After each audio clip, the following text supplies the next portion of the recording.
this last year. He said that he probably wasn't going to compete anymore, and I hope that we see him at Combo Breaker and Evo this year. I really do.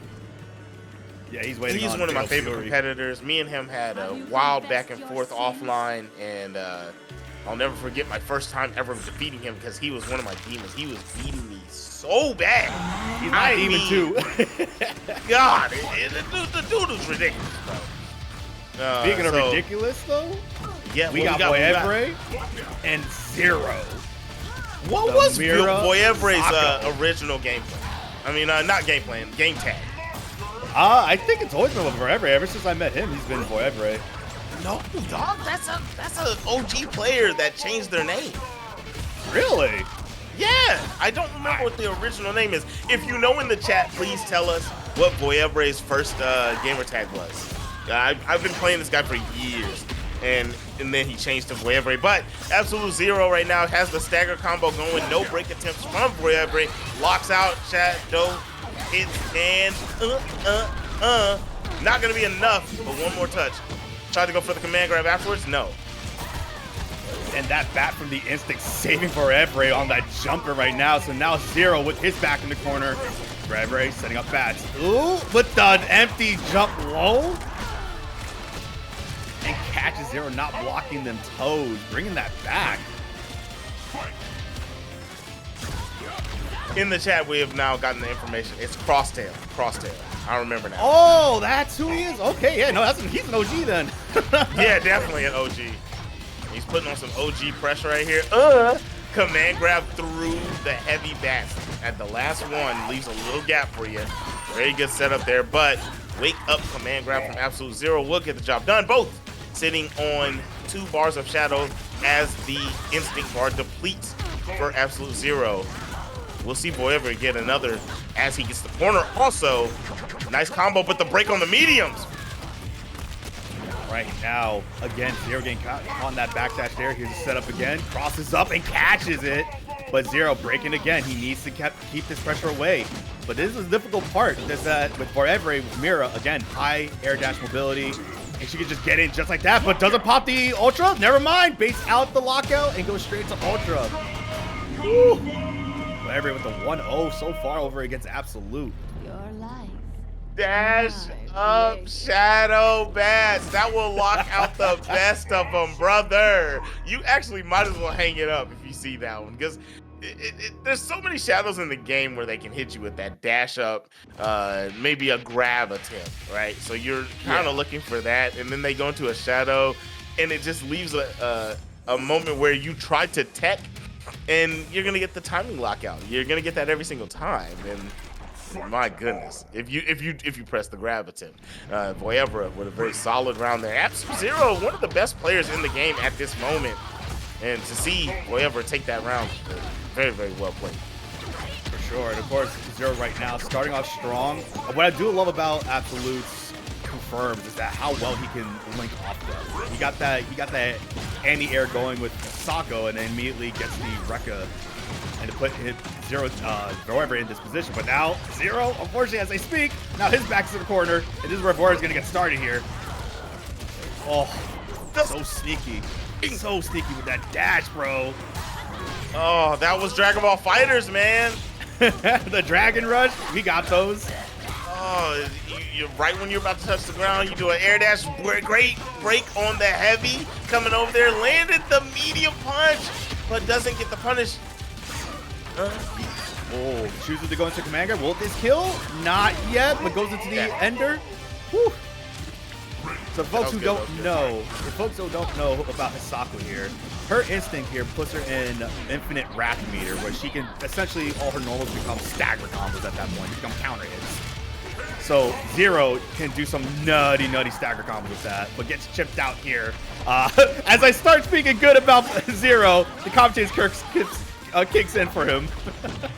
Zero had one opportunity in that block string right there to parry. It was when he switched sides. Once the bat hit, there was actually a gap.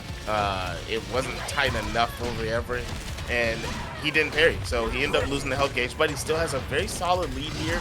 Switch sides into the grab. There you go. Add more layers to the mind game. Opened up. Crap breaker. I literally just talked about this. Counter breaking when you're at a health deficit. People are not looking for that. If this was 7 years ago, yes, you would have got it. But now guys are so aware of the fact that you want it that no one at high level goes for it. You gotta leave those alone. Very true, very true. It is actually something that a notable player had told me in the past before. If you have such a high life lead or just a life lead in general, why risk the counter break attempts and put yourself in an opening? Because it is one of those situations where something like that can happen, where it can just turn the tables on you and you might lose around there. But I will say I do love how much Absolute ended up adjusting in that set there, because he was more in his face. He was using a lot of just little tick throw situations, and his strike game is phenomenal here. And again, there's that counter break attempt and whatever, give it the lockout here.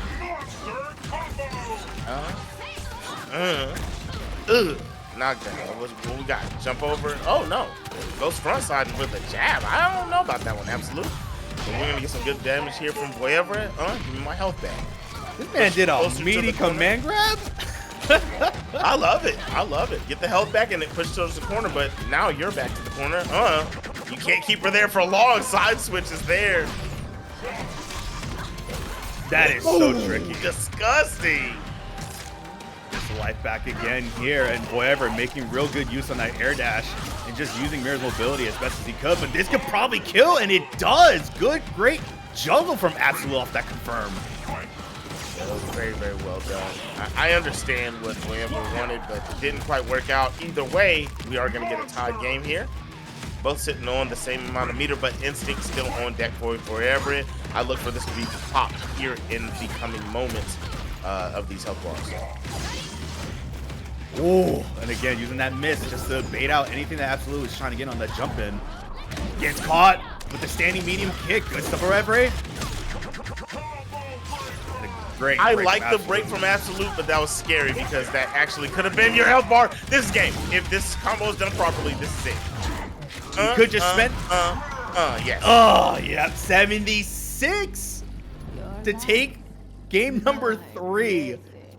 This was actually a crazy back and forth because in this set right here, just now, Absolute and Vouivre were both just going back and forth. Vouivre made his adjustments in this matchup as well, but it was just like back and forth. Like Zero got something started, but then he gets put into a position where Vouivre gets started, and they were just back and forth at a tied game. But Vouivre just keeping it nice and calm there, composed, and was able to take that game 3. Yeah, that was good. That was good. You know that combo, it said 76, but that combo actually, I think it did what? Like 80? What is it? Base, you're in the chat. Base, how much does that combo actually do? I can't remember. It's 82, right? 82%? 82% on the counter breaker from Mira with the exact move he did. Base actually being the guy that taught everyone the optimal. He said, I just got here, we'll say yes. But Absolute finding himself in trouble, gets hit with another cross-up. And he was forced to break here. Vouivre playing a lot more smoothly here.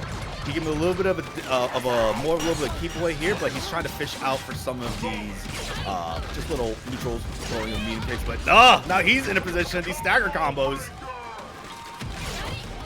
My goodness. Oh, goes into the command grab. I like it. I really like it. He was trying to force the ender, but he ended up getting an auto light double going out. I feel like he wanted the light double because he had to after he did that. He can't just go straight into the ender. So I feel like he wanted that. But can he? Am I tripping? I believe he could, but wow, Absolute noticing the gap there. That was fake pressure. You can't just throw a button like that and go straight into his little mushi mushi. Throwing the bats again. Yeah, didn't do a big enough button to go straight into the shadow. Ended up losing the health bar button, tying it up. And here we are, Vouivre, keeping this very tight and always having the instinct on deck going into the second bar and utilizing it early on. Now, this time might be taking a little bit too much damage. Ooh, hold up. All right. Yeah, lost the instinct, and now we're in territory where you can get to instinct. my God, another cross up just like that. Look at the damage here, Zip. 52%, putting him in danger. Absolutely disgusting. And in a situation there with the instinct pop from Zero, not having to spin the miss to get away from the pop, putting Zero in a very, very rough situation here, backing up. Now, a lot of life expended for Vouivre. Making it where Absolute really he needs to land one good touch, gets the touch, and did you have enough wrath? Ultra? He did not. Get it. But he makes the comeback? Oh my gosh. Absolute. Always being put in these positions where he'll be in danger and he'll be dealing with someone with a massive life lead and he will just pull it off like that. What I was assuming he was hoping to do there was that command grab. So folks who don't know in the chat, with Hisako, she has full rack meter. She can actually special cancel into her command grab for free, essentially, while spending that meter. So he was not in that position, unfortunately. That would have been game instantly.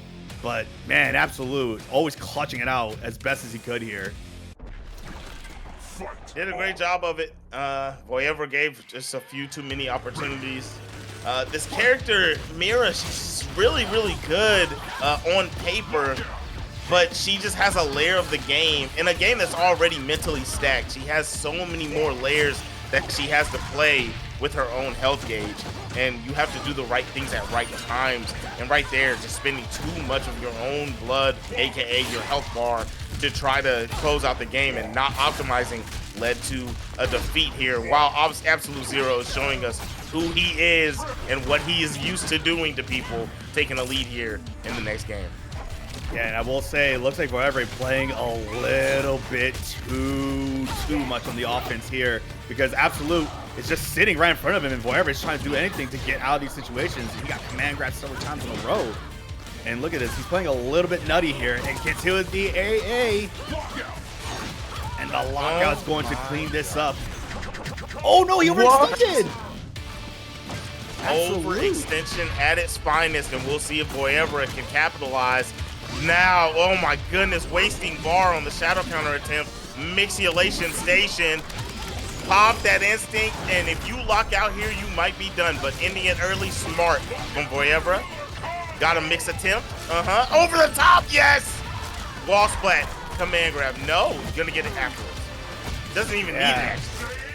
That was a crucial mistake on Absolute's part there. He didn't need to overextend that combo. He could just straight into command grab for the ender, clear out that life. But right now, as much as I respect the idea there, very, very tricky drill kick to shadow counter there. It is a two-hitting move, I believe, depending on the strength. And he's trying to shadow counter it, but missed 2 for 2 so far. But it's all right. He was able to finally clear up Vouivre's first life bar here. Yeah, he's tried twice to shadow counter that drill kick, but both times late and wasting bar.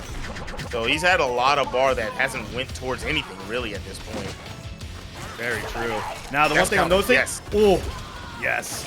What I was gonna say here was that what I'm noticing is that Zero is breaking a lot of those heavies. So I'm wondering if Vouivre is trying to get into his head to be like, hey, I'm throwing out a lot of heavies.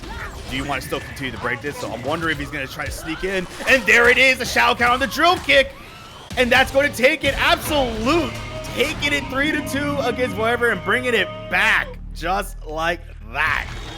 You know what makes me sick right there? After the wall splat, I came home with the dub on that one. But I hope we bring more banging competition here this year. And now coming into some competition, SVM versus Zero Cool. This is going to be a huge match here. Both very, very good players. Oh, for sure. Zero Cool, the Halo legend himself. Zero Cool, the Jago. And of course, SVM showing up with Shin Hisako, the variant of Hisako here. A lot of players always downplayed her when she first released, saying that like, oh, she's not that great. But then a Menti changed it that year, a combo breaker, by winning it all in Chicago in his hometown. But right now, showing off that DP counter hit damage. How much the Jago does is ridiculous. Dude, his new DP damage is insanity. Which, you know, when I first saw it, I thought it was absurd, but the more you see it, it's like, okay, he's still regular. It didn't put him over the top. You know, so I think it was a solid buff. It helps him out. He's still gonna take the deficit here versus SVM. Tried to do DP into Instinct, didn't get anything off of it. And the touch is here. SVM really dominant here. Mix. Yes. And speaking of mix, this is what Shin Hisako is all about. Look at this. Shin Hisako has a record that literally side switches and it has a slight delay depending on the strength on the hit when it actually will go active. So right now, Zerko trying to get that DP, and he gets it, but doesn't do the job here. He gets a Shadow Wind Kick. He's going to build up some instant meter around the world combo trait. If folks new to KI, Jago has a combo trait that builds his instinct meter back, so which is what Zerko is going to want to do, because he's going to need that lifesteal. He would literally have to have the best case scenario of all time to get instinct again. I don't see it happening, but yes, you are correct. He does build his own instinct if he gets the around the world. In this situation, he's gonna have to utilize, I like that he built a lot of shadow meter in that combo because he's gonna need that to go through some of these setups and try to make SVM a little uncomfortable. It's hard to react to just calling the wisp. That right there was beautiful, using the light wind kick. DP, good. And cross up, good. SVM taking the game #1. Yeah, for sure. Playing a lot of patience here. This is what SVM is all about too. She does have an arsenal of characters at her side. She's a Rash player. She's also a Spinal player, but she been notably as of late has been playing a lot of Shin Hisako, and it's mix, mix, mix.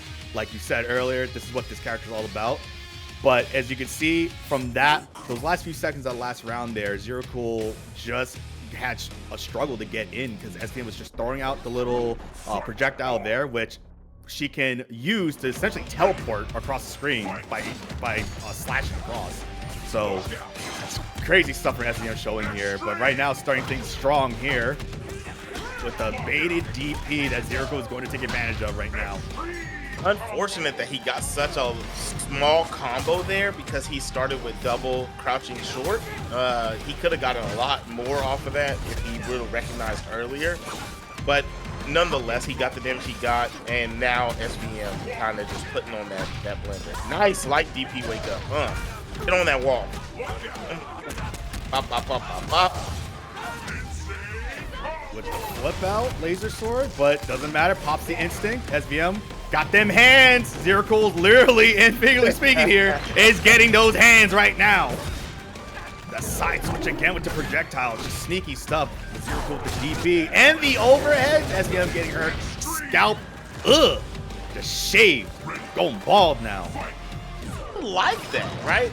That time right there, we saw Zero Cool go for the instinct pop and then DP after instead of DP into the shadow pop, right? Just mix it up a little bit to throw SVM off their game, and it worked out. Now more of a tied game here. Break on the lights. It's super tied game, and Zero Cool just looking a lot better in round #2. Yeah, and there's the thing about Zero Cool, because I personally played him over the years as well. We've had many sets before, many run-ins in tournaments, and this is where the adjustments will also start coming to play. Oh, that's going to be a shadow counter, though.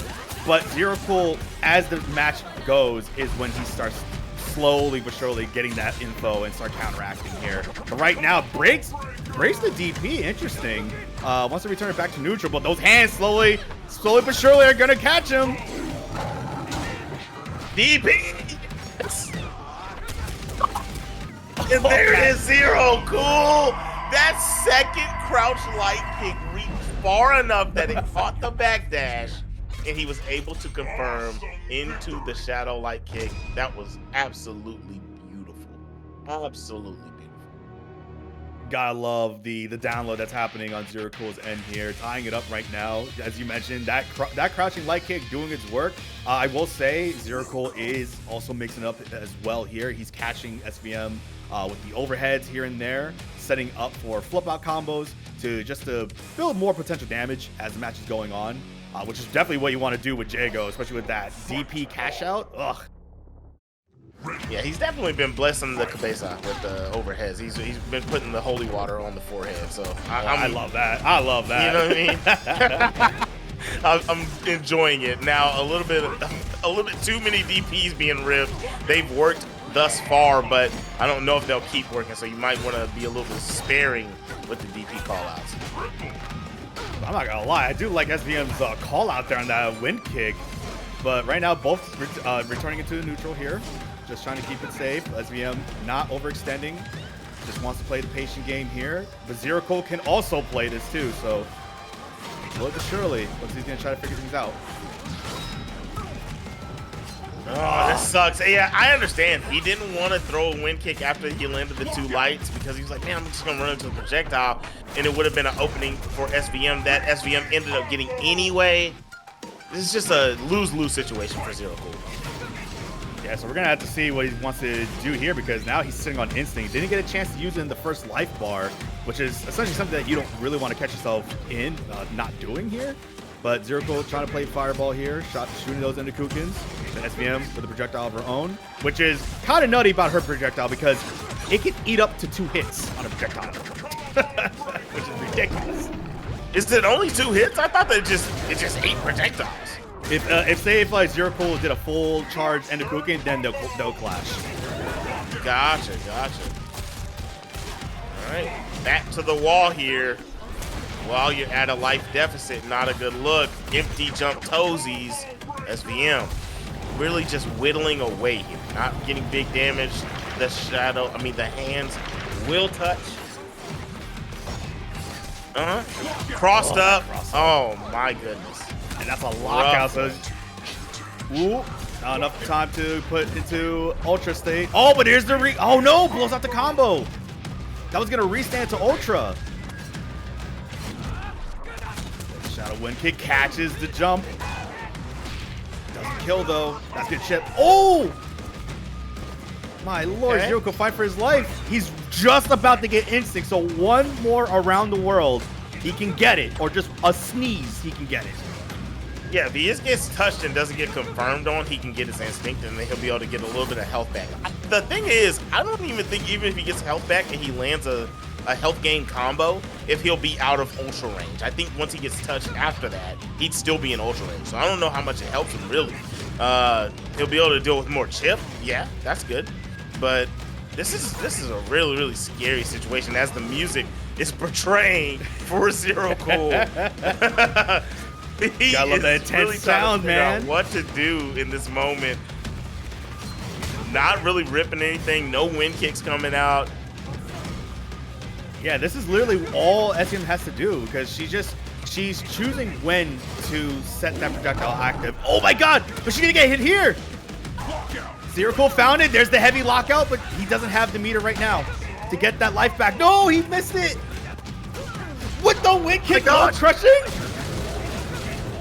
There's no way. There's no 10 seconds. Zero Cool just barely in time. SVM not doing anything here. That's gonna be a TP. No. You saw he grabbed the sword by the handle. He was going for the overhead. I understand it. It was the play, but the instinct pop is going to be a telling sign, showing what you wanted to get. SVM coming away with that one. Very, very well played. That was such a scary situation though, because she was in the corner during that last 10 seconds. Her back was in the corner and Zero Cool slowly but surely was getting that, was slowly chipping away at her life. But nah, this is the great thing that you love to see from these players is the matchup knowledge, the patience that they have in scenarios like that where 10 seconds on a clock, your guy's slowly potentially getting a comeback here. It's crazy. So, but she has that mental fortitude here to just keep it cool. Zero Cool, I guess. And just finding those spots and was able to capitalize on it. So good stuff for SVM here. All right, here we are. Nice. Clip out of the air with the forward heavy kick. Okay. Getting a little buttonsy here. A lot of those light kicks coming out from Zero Cool, poking and prodding, but making something happen off him. So I'm not too mad as using that as the fishing tool. That time just one tap coming in. Yeah, crush the low with the wind kick. But a nice break there from SVM. And another overhead attempt gets stuffed out by the grab. But there's that heavy DP counter hit. The damage. Oh my gosh. You hate to see it. Oh, SVM's got. Oh, okay. Very interesting decision there to try to go for a counter break on the juggle there. But now Zero Cool trying to close out this first health bar. That low, that crouching light kick, man, is working wonders at catching on that backdash. It's actually doing a better job than I thought. I didn't know that it caught Shin Hisako's backdash the way that it does. And I feel like he should not give up on that game plan. Wasting the bar trying to do a shadow wind kick there, caught by the stand medium. And now SVM with the lockout, spin a little bit of bar, and that's going to take you far as we get a health lead and round lead from SVM. Up 2-1, Zero Cool really has to kick it into gear and take this bar quickly and try to make himself. Oh my gosh, I believed it was going to chip also, but he doesn't get it, and now himself getting more and more chipped out. Very, very good reaction. The crouching low kick again. Oh my god, that is the hero of this story here. But right now, well, I will say these two just throwing them hands right now. SVM, I actually had no idea there was a gap right there between that shadow pop there. I know, right? I believe you too. I didn't know that you could catch. No, I knew there was a gap. I just didn't know that you could reach with the crouching short the way you did. That was insane. Another DP bait. Right now, Zero Cool getting a little antsy with the DPs here. It is the bread and butter for Jago nowadays to get a counter hit DP with that nice buff he got. But right now, Zero Cool not breaking anything. And about to be put into danger here, and there's the wing kick again. Oh no, and just like that, didn't take the bait. SVM with the 3-1. Oh, we're getting a full ultra. Oh, never mind. You know, there's a world when you've been casting this game as long as I have, where you just watch players and you get why they counter broke. And it's one of those things, it's like you're gonna see on stream here later. That's my protege right there. Oh man, but here we go. So Okazemi, a new face for me here. Going with the Fulgore. I believe someone in the chat also mentioned that he does play Fulgore here. And of course we got DragonBladeIce. DragonBladeIce, I believe, got 4th place just recently at Frosty. So a very, very strong Hisako player here, and just runs up with the command grab to start things off. Oh, I know who this. Okazemi's Nightmare Zen. Oh, I know who this is. Nightmare Zen. I forgot about the homie. Oh my gosh. Okay, now I remember who this is. Oh, we're gonna see. These are two OGs right here. Like these guys have been around for a very, very long time. You know, back in the day, you know, if you were playing ranked, you were gonna run into either one of these at any given day. Very, very good players and very good community members. So right now, having to go head to head, and we're seeing DragonBlade show what Hisako has to offer. A character that I have thought has been called Hisako dang near top 5 for a very long time. I don't think at this very moment she's top 5 but with the changes, you know, with the changes that's happened to the game. But I thought she was right there way back. Oh yeah, for sure, and a great noble player that definitely put her on the map. Oh man, why can't I think of his name anymore? Oh, Storm. Storm. There you go, KI Storm. There you go. Put her on the map. Was doing crazy work with her over the years. So definitely got to give a huge shout out to him for putting her on the map here. And right now, DragonBlade just showing how strong this character still is against the Fulgore pick here. With that nice mediate to Rekka. And there's the break from Zen. Had to do it, but again, still in a very weird position, but gets himself out of the corner. Yes, sir. I respect it. I've been talking bad about counter breakers in late game, but that one right there, I was a fan of. Oh, for sure. And the thing, DragonBlade didn't go into the Ultra. So hopefully that doesn't cost. Oh, never mind. As right as I said it, go straight into the Ultra. So good stuff. So definitely DragonBlade, my favorite player right now when it comes to Sako. No offense, absolute. I like the underdogs out here. But DragonBlade has come a very long way when it comes to Hisako. I've known him over the years, and he definitely leveled up his game so much to the point, like I mentioned, he got top 8 at Frosty this past February here, January, I believe, right? No, yeah, last month. Yeah, man, the days are bleeding together, man. But yeah, no, DragonBlade getting 4th place and holding his own against players like Wheels. So he's leveled up, so he's showing it here now. But Zen forcing himself to switch over to the Jago pick, so we're gonna see how this is gonna go in his favor or not. Nightmare Zen does have a Jago. He plays both Shoto characters. They're very different from each other. Very on polar opposite ends of how Shotos are played. But he's good with both, and I like what I've seen from him here. Nice reset there. He actually could have got a little bit more. All right, there we go. Nice anti-air though from DragonBlade. Switching sides. Actually could have kept the combo going. I think didn't recognize that they got the touch and tried to go for the grab afterwards. And unfortunate for DragonBlade, that's going to lead to Nightmares in with a solid, at least I would say 55% health lead on that first game. Oh my, that lingering hitbox, yep.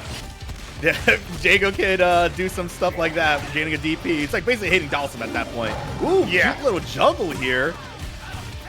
Got called the pizza cutter. Good break from DragonBlade. Just runs up and command grabs. What's going to be the setup? Nice counter hit. Yeah, lays in for that timing lockout. Good stuff with DragonBlade. This is the stuff that he even catches me with. Very tricky. Hisako, what she can do is that she can hold her auto double input and delay the follow-up hit. So it's more so for catching timing lockouts here and there. So, but good stuff from DragonBlade. Oh, baits out the DP again to Shadareka. That's a good break from Nightmares in though, as his health lead is dwindling. Now he has an opportunity here to try to close this one out. Nice poke, another nice poke, and the extra poke on top of that for DragonBlade to take the advantage here. Anti-air parry. Oh, goes for the grab instead. Okay. Is it enough? No. Got the lockout. Not enough still. No, it's still not enough. Okay, hold on. Goes for the grab attempt. No good. But the trade is going to go in DragonBladeIce's favor. That is 2-0. After an amazing performance to start that one off from Nightmares in. Unfortunate for him, he falls short.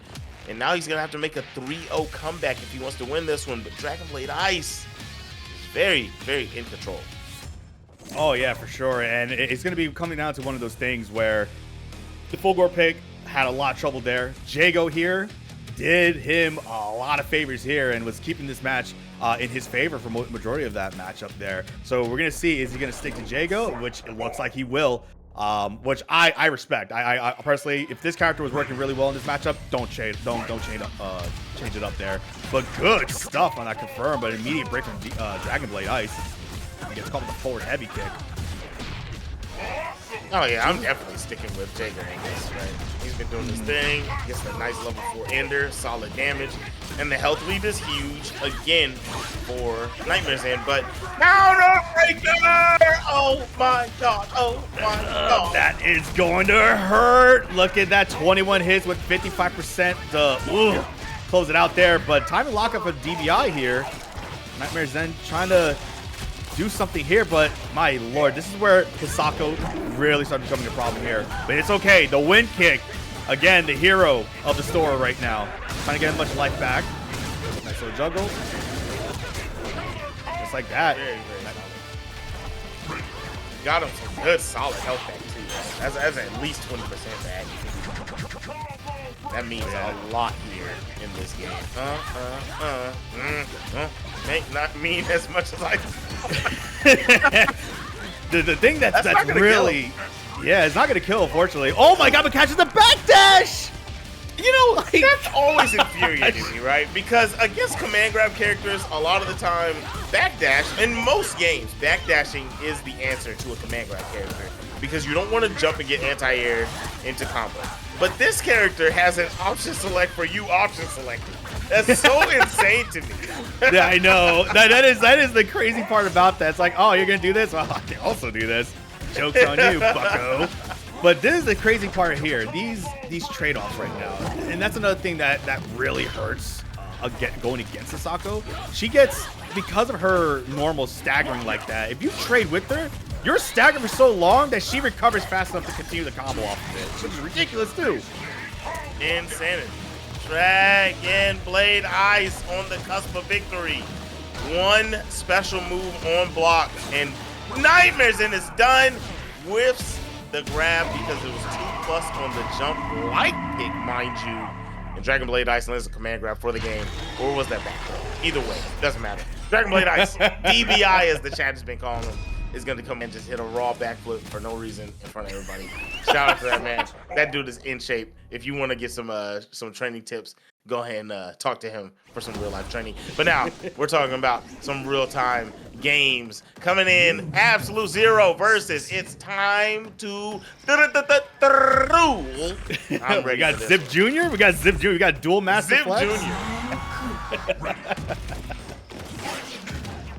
Oh man, now this is a matchup that I'm actually excited about. I believe we've seen these two go at it numerous times before in the past, so they're no strangers to each other. But this is where we're gonna come into play where, as you can see, Conra has a lot of set play here. He can zone you out, but he can lay out sand traps, scarabs here and there, which Hisako doesn't have projectile to deal with this. So we're going to see if Absolute Zero has the patience to go through this gauntlet here. Hope she has the hardest time getting through this, to be real. You just have to be patient. And I don't think that Absolute Zero's being patient at this time.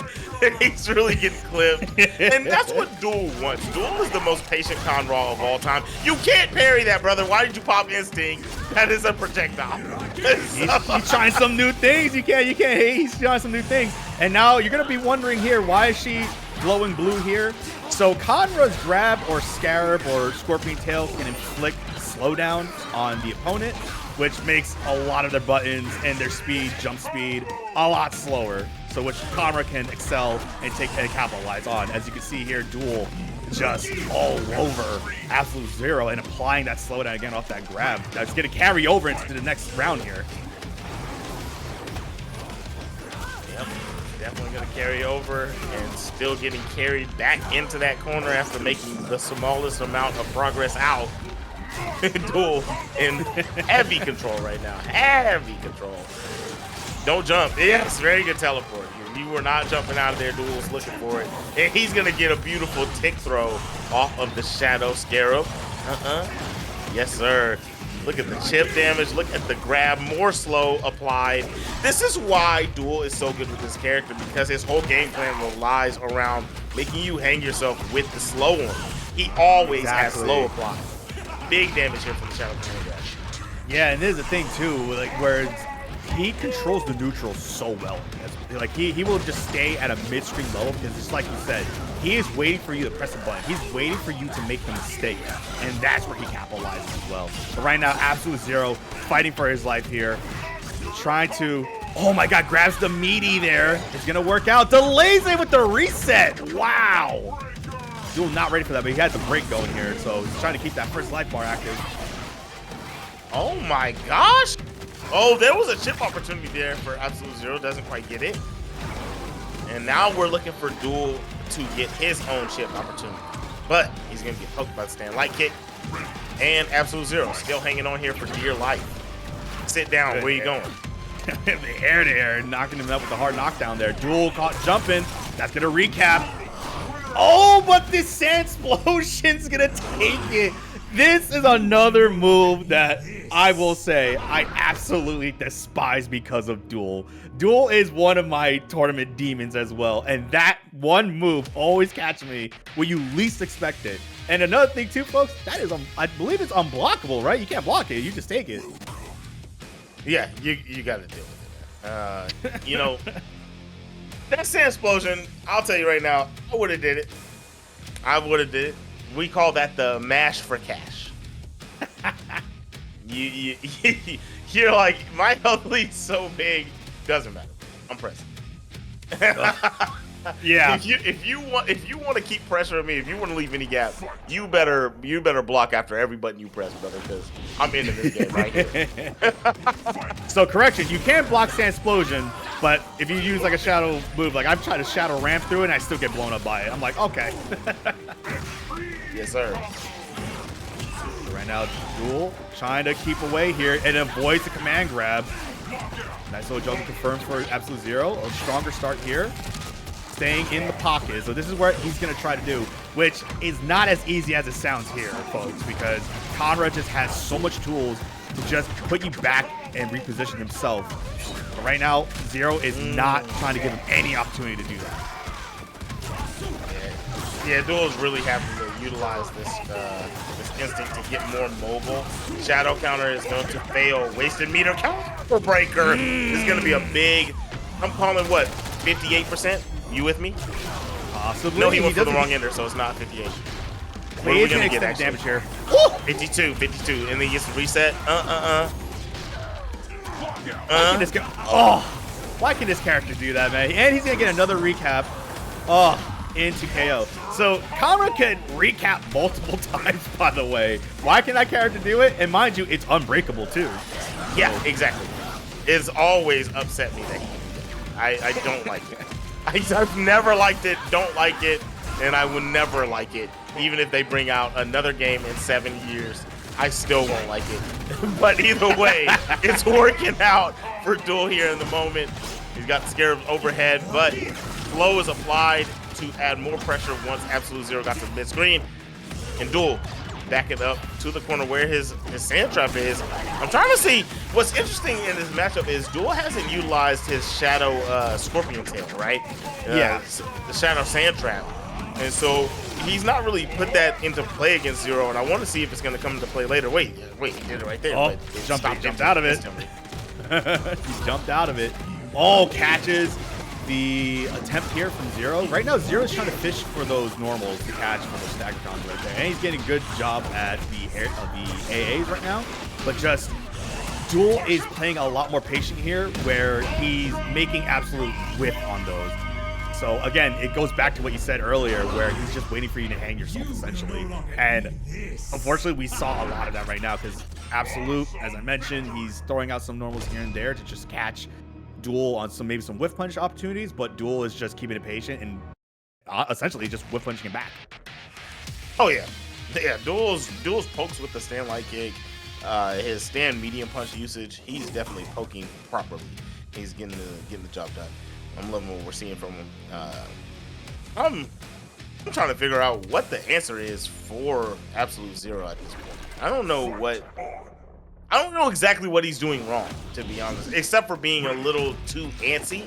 Like I said, I don't think it's that hard for her to get in. I think you need to just be a little bit patient.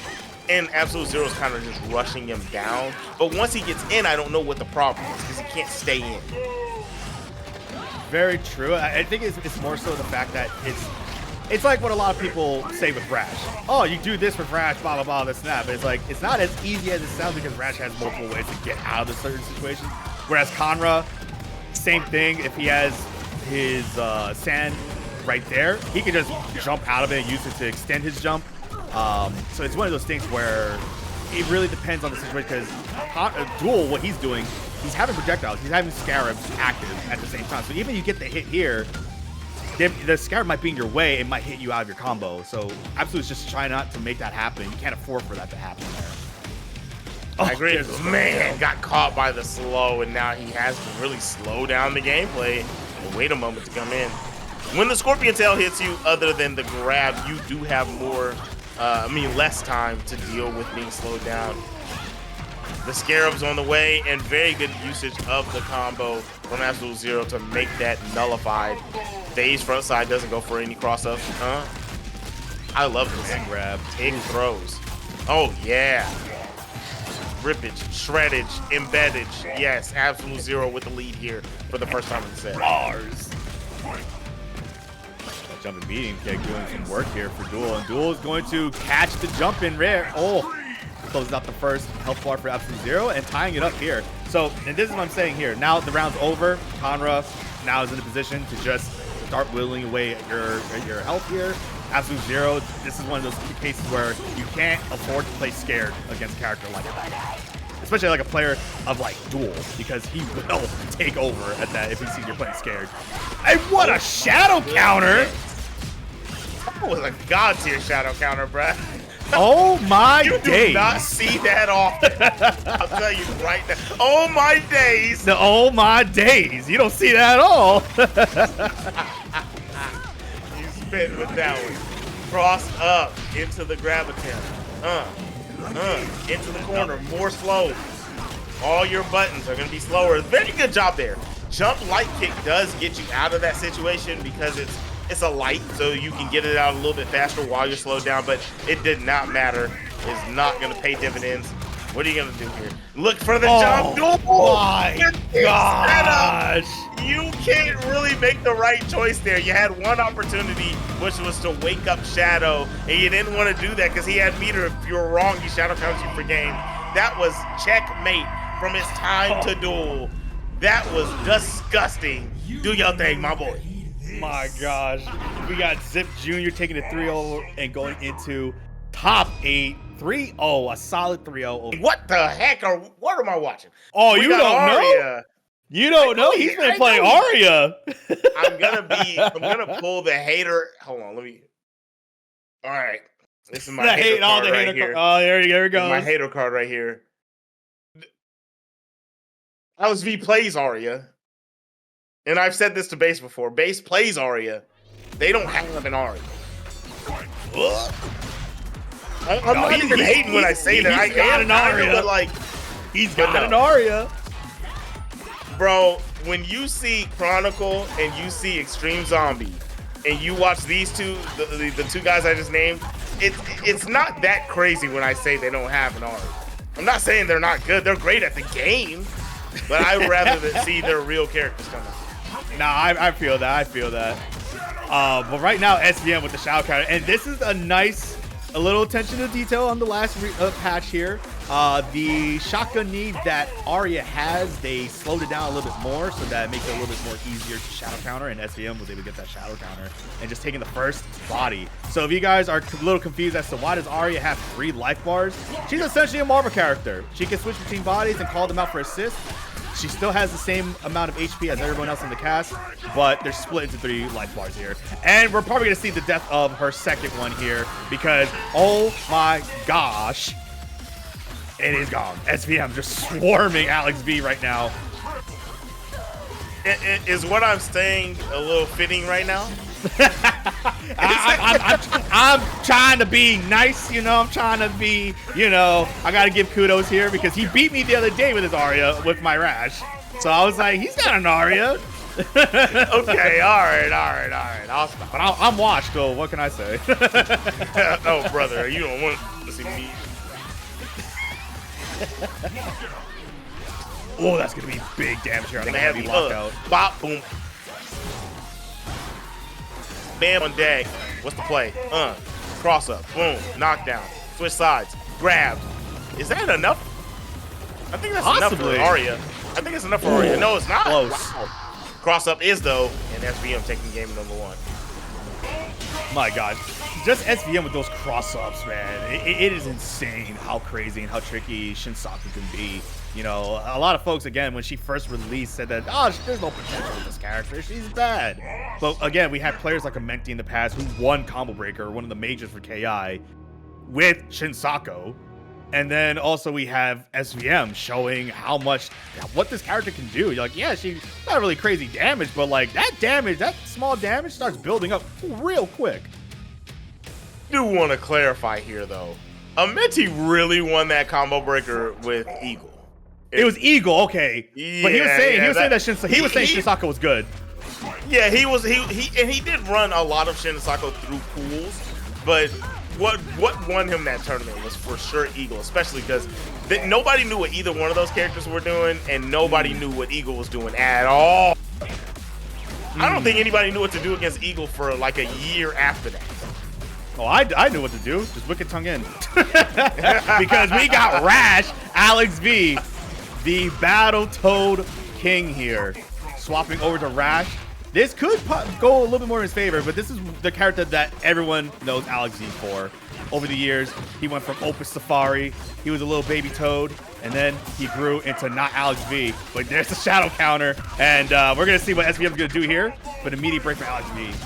And I will say also, Zip, AlexV is, aside from Chronicle and Nikki and like Thompson, AlexV is an insane breaker.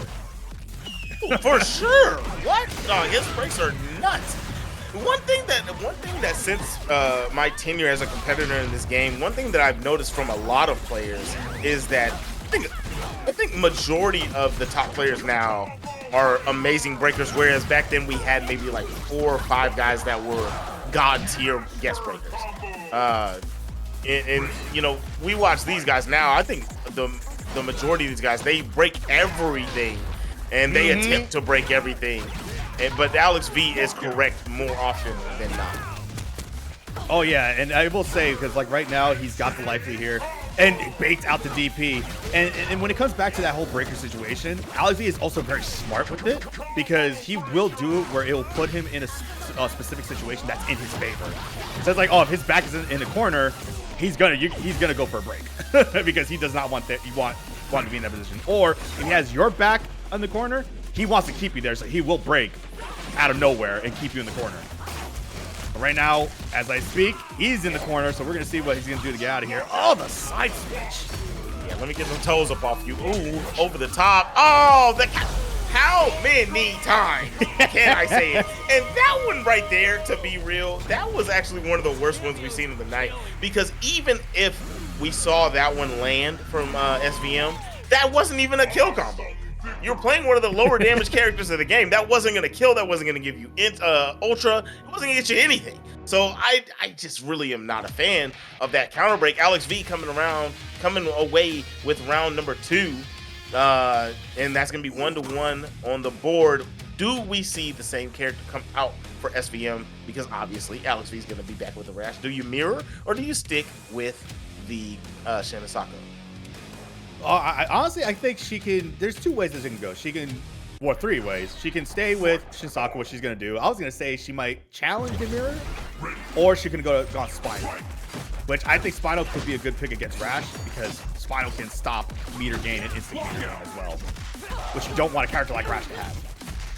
I think that also, right? I think that's one big thing, but I think just damage for damage. A lot of the time people like to say damage isn't a big thing in a matchup. It's not a way to determine how good a character does in a matchup when you're talking about 6'4", 6'5".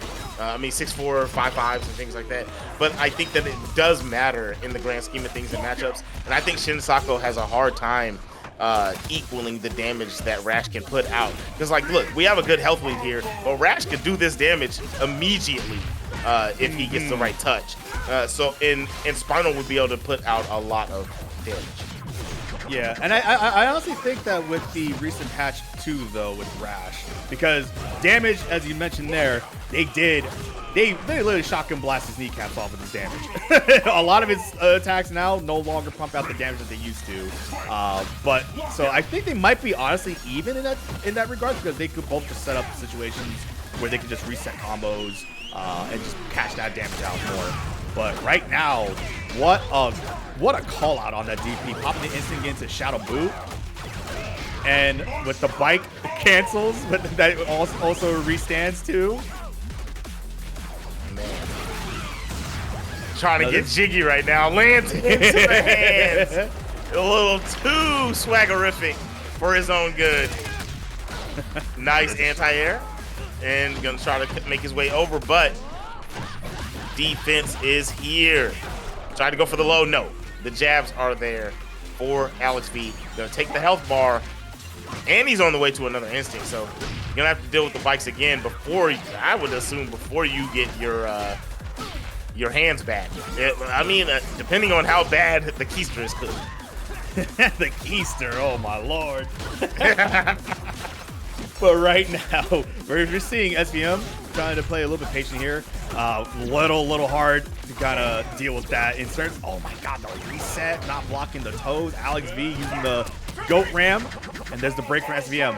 That's actually really hard to break, to guess what strength that Rash is using in terms of the goat ram. But right now, AlexV, very patient too. Solid defense, but those hands are out. And this is what AlexV will do. And this is what I love about what he does here. Even if he's at a life deficit, if you have instinct active, he will lane you out until it's gone. Oh, yeah. So now, SVM, there's nothing she can use with her instinct anymore. All right, here we are. SVM really making plays. Oh, that was risky, and AlexV was not ready. Shadow move? Yes. Oh, she's trying to punish that Wrecking Ball right now. They did change it to where his Wrecking Ball is a lot more unsafe, but SVM trying her best to do it, but unfortunately not enough. So AlexV up 2-1. It's gonna be on set point. Oh, stubby buttons not working out in the favor of SVM at this moment. You know, I mean, even with the reach that the sword has, it's still not broad enough to catch the toad whenever he's reaching out. Now, here we go. AlexV coming in to close this one out. SVM sticking with the Shin Hisako. I'm gonna be real with you. I hate mirror matches, but I think the way that these have been going, I would attempt it. Maybe I would have attempted it the last round. Going into this last one, maybe not. But the one beforehand, I probably would have tried, I would say. Yeah, I think what it is that SVM doesn't want to risk giving up another round, you know, in the mirror match. I mean, you do have a lot of play here, especially with the first 3 scenario. But it's just one of the things where, like, do you really want to risk where your opponent tied it up? Do you want to risk another match, giving up, trying to something? But here, I mean, anything can happen here. Like right now, the Shin Hisako has been working really well on her part. Like, she's keeping her combos very short, which is ideal, because the one thing about Rash players don't like being sitting ducks. They don't like being put in a position where they can't hold up or they're constantly in the defense here, and it's really working for SVM.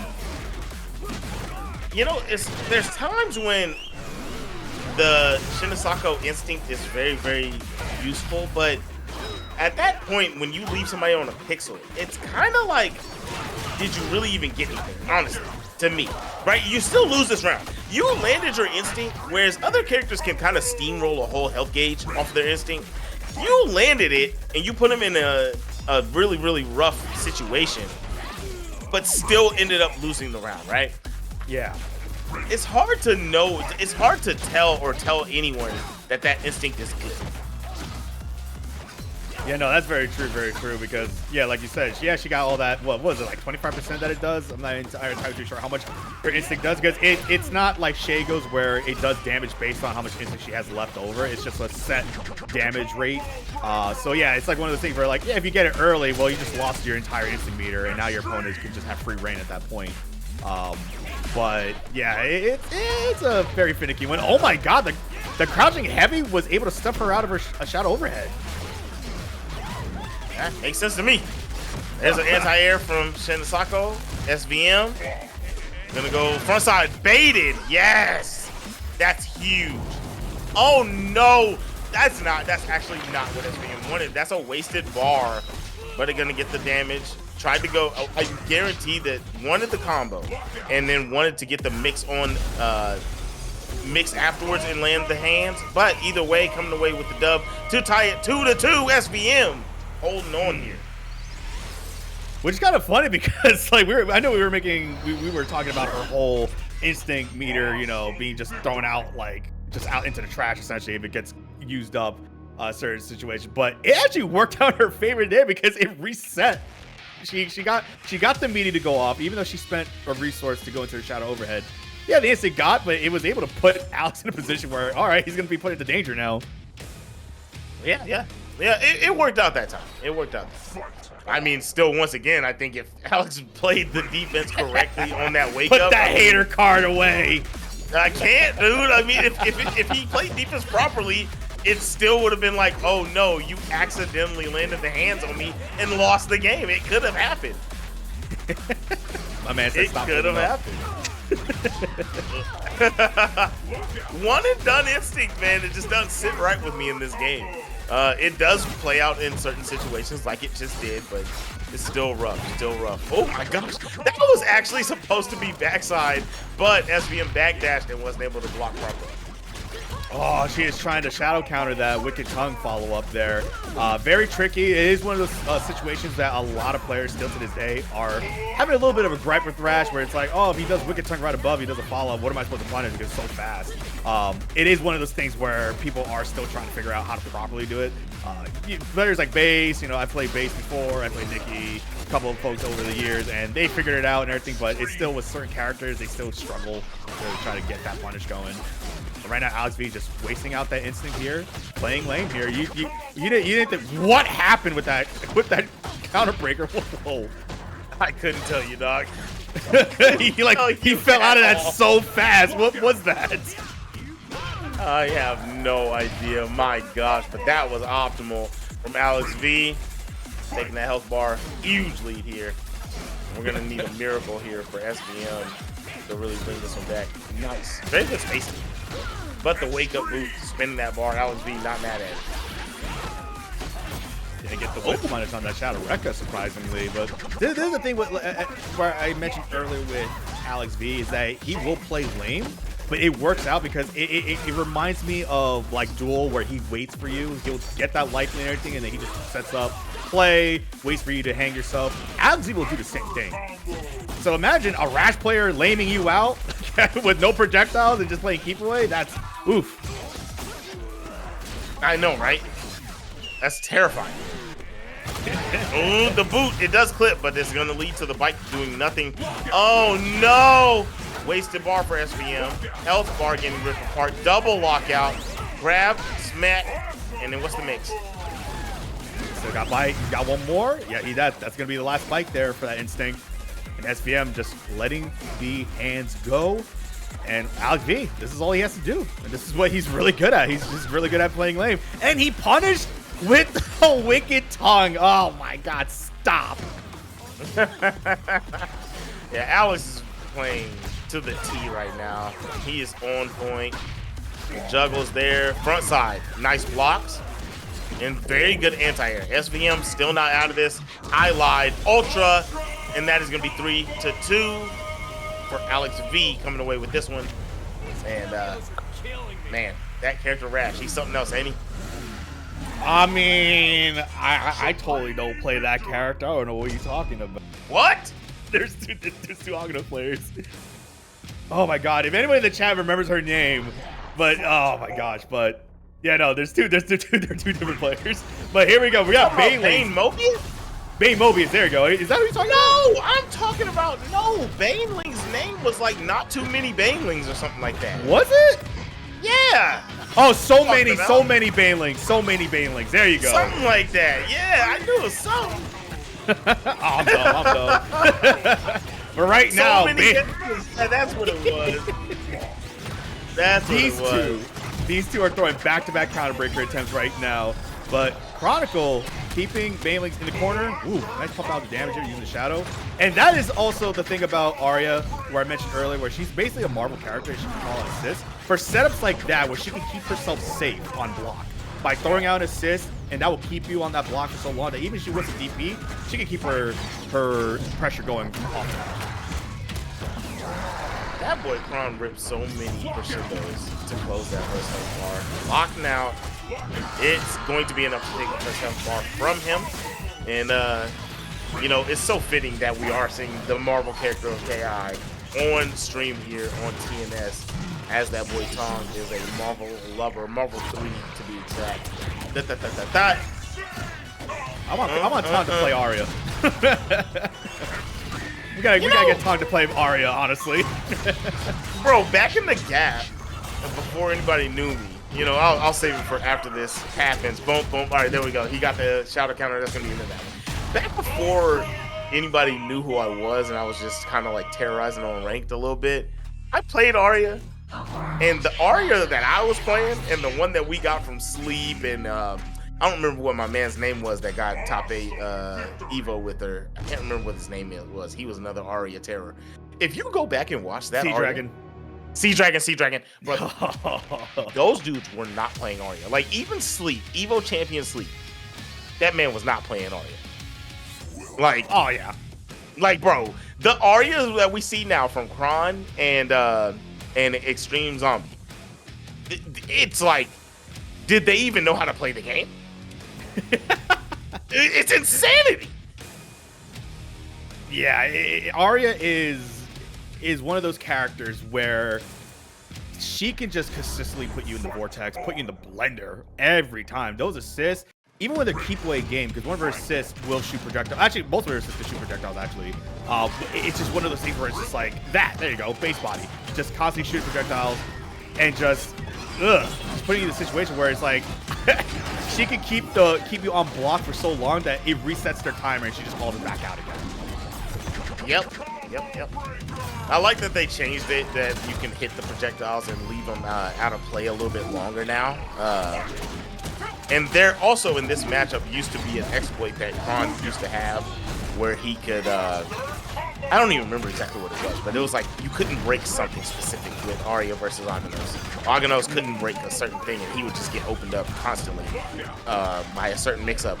But now that that's out of the game and Aria's a little tuned down, I think that Aganos does very well, as we see BANELINGS with a surmountable lead. At this moment, $100 donation also coming in. As he says in the message, Aganos! Thank you so much for that $100 donation right now, because BANELINGS doing a great job. So I think BANELINGS, he just got that power up from that donation for Hasserus here, because BANELINGS was able to get some success here, and he was able to Superman punch through one of those walls. They did tone down the damage there, so that is not the original damage they used to do. But BANELINGS popping his thing off the Superman punch, chunks up. We're gonna see how he's gonna play this out. Oh, he caught it, but he didn't get the recap. Did not get the recap. Kron having a hard time still taking this health bar. Finally gets it with a jab, has to spin bar for it. Gonna run out of the instinct and have to do this with a good old just base form body.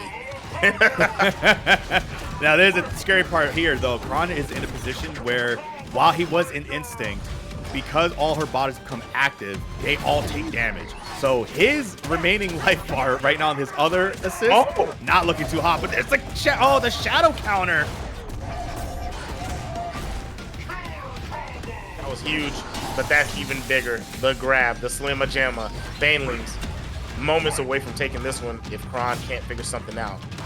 Trying to use his big buttons to get something to happen here. BANELINGS being a little too patient. I would have liked to see him be a little bit more active, but Kron too active with the counter breaker attempt. And BANELINGS gonna close that one out and tie it 1-1. A really solid play from BANELINGS here, choosing the Aganos pick. I think it did a much better job with Eyedol. Like, yeah, Eyedol is kind of a nutty character in his own right, but Aganos, with the ability to be able to chunk up, can spend just to take certain hits, because unless it's a heavy button that will knock him out of the armor break, if it's just a regular projectile, he's in a position where like he could take a hit just to take a punish at that point. So I think it was a much better pick for BANELINGS to go with a character like Aganos, especially with Aganos he could pump out damage too. Oh yeah, big damage character, especially once they change the damage that he does on his damage ender.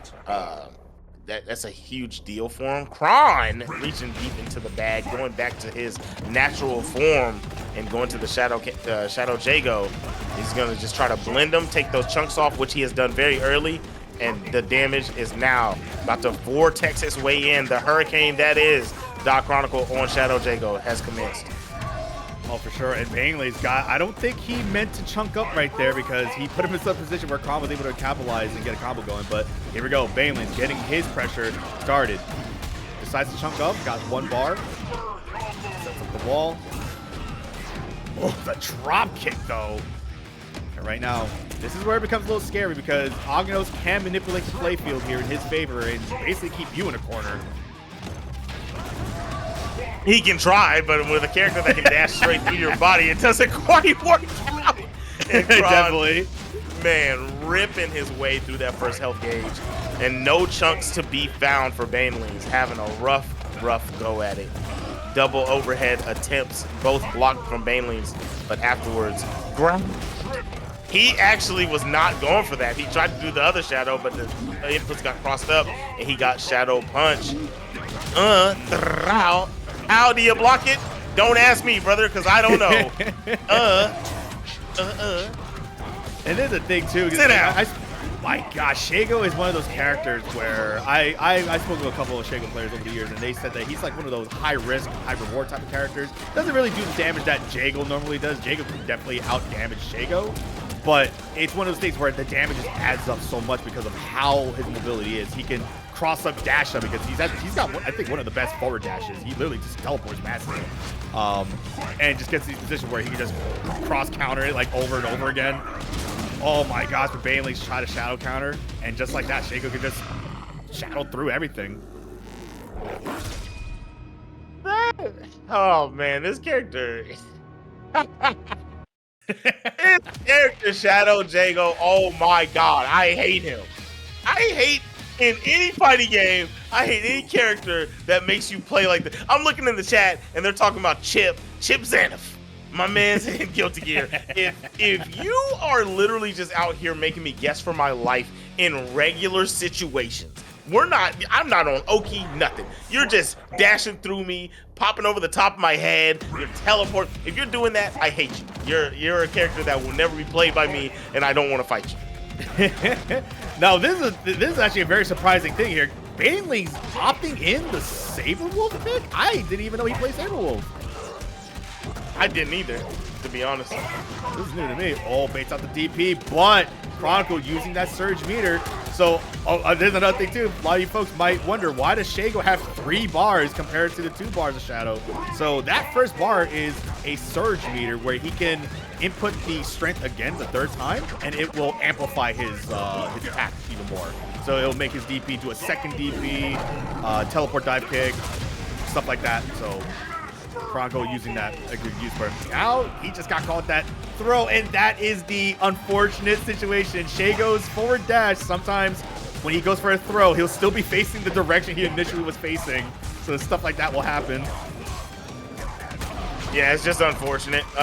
You know, when you talk about the bar, it's kind of, if you want to know, guys, it's more like EXing in Street Fighter. Exactly. You know what I mean? That's exactly what that bar is for Shadow Jago.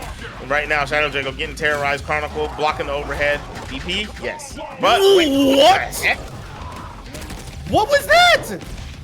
I'm gonna leave that alone because I don't know what. Keats! I could try to come up with a reason why that happened. I'm actually at a loss for words because I can't tell if it was a that DP. break? I can't tell if it was a breaker. I don't know because both characters fell. I don't know what happened right there. I don't know what happened.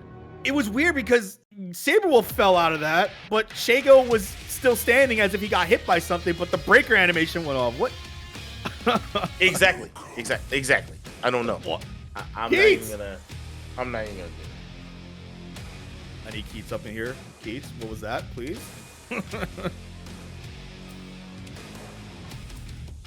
So we're getting an explanation here actually. So chat says some reason when Wolf does Eclipse and it trades with something he can break it for some reason. But he didn't do Eclipse. Even though he did do Shadow Eclipse there.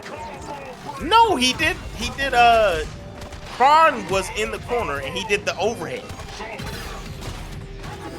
Huh, weird. Yeah, that's why like it didn't make any sense because Kron was supposed to be doing DP, right? I think it was a barrel cancel, that's why. It.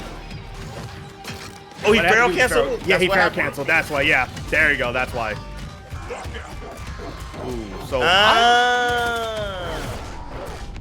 I'm actually curious how this is gonna go because right now Banelings has he let him rip the unblockable. Oh my lord. But yeah, no, Banelings doing really solid against Kron's Aria right now. On the wall, really playing his game. I'm loving seeing what we got going on here. But Kron is wasting his instinct out, but at least it allowed him to take over the game. It was a little bit of a scramble going on, losing a body right there. Shadow counter losing bar and health. Wow. Guys, I don't know if anybody has noticed that everyone for the night is going super negative on counter breakers.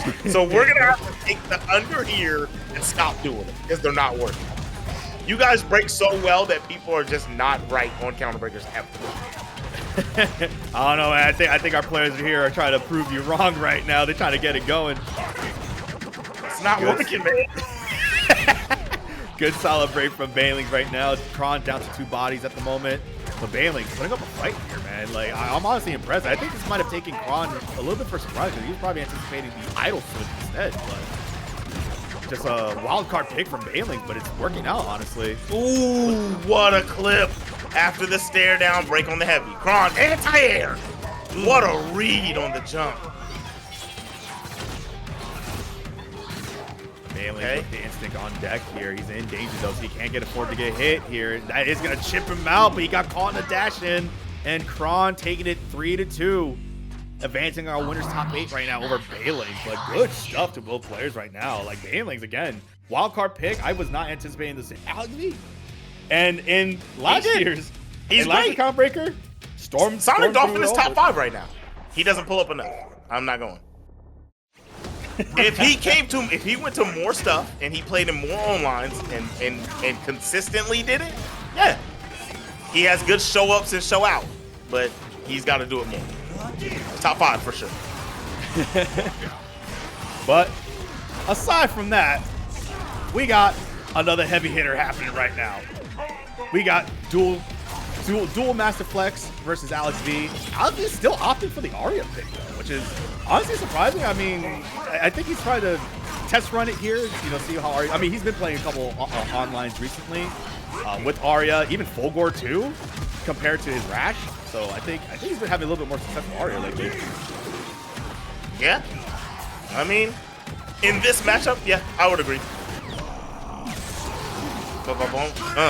Duel shredding right now though. He's doing his thing. And I think what helps Duel here, because you HW boys, man, you guys played each other so many over the years and trained with each other. Duel has a lot of XP because of Chronicle. You know, Chronicle might be repping Lagger right now, but he is an HW boy at heart still. And Duel has all of that familiarity with dealing with Aria thanks to Chronicle. So this could be helping him in this matchup here. No, definitely. Yeah. Duel's understood this matchup for a very long time. This is one that's going to be hard to slip through the cracks.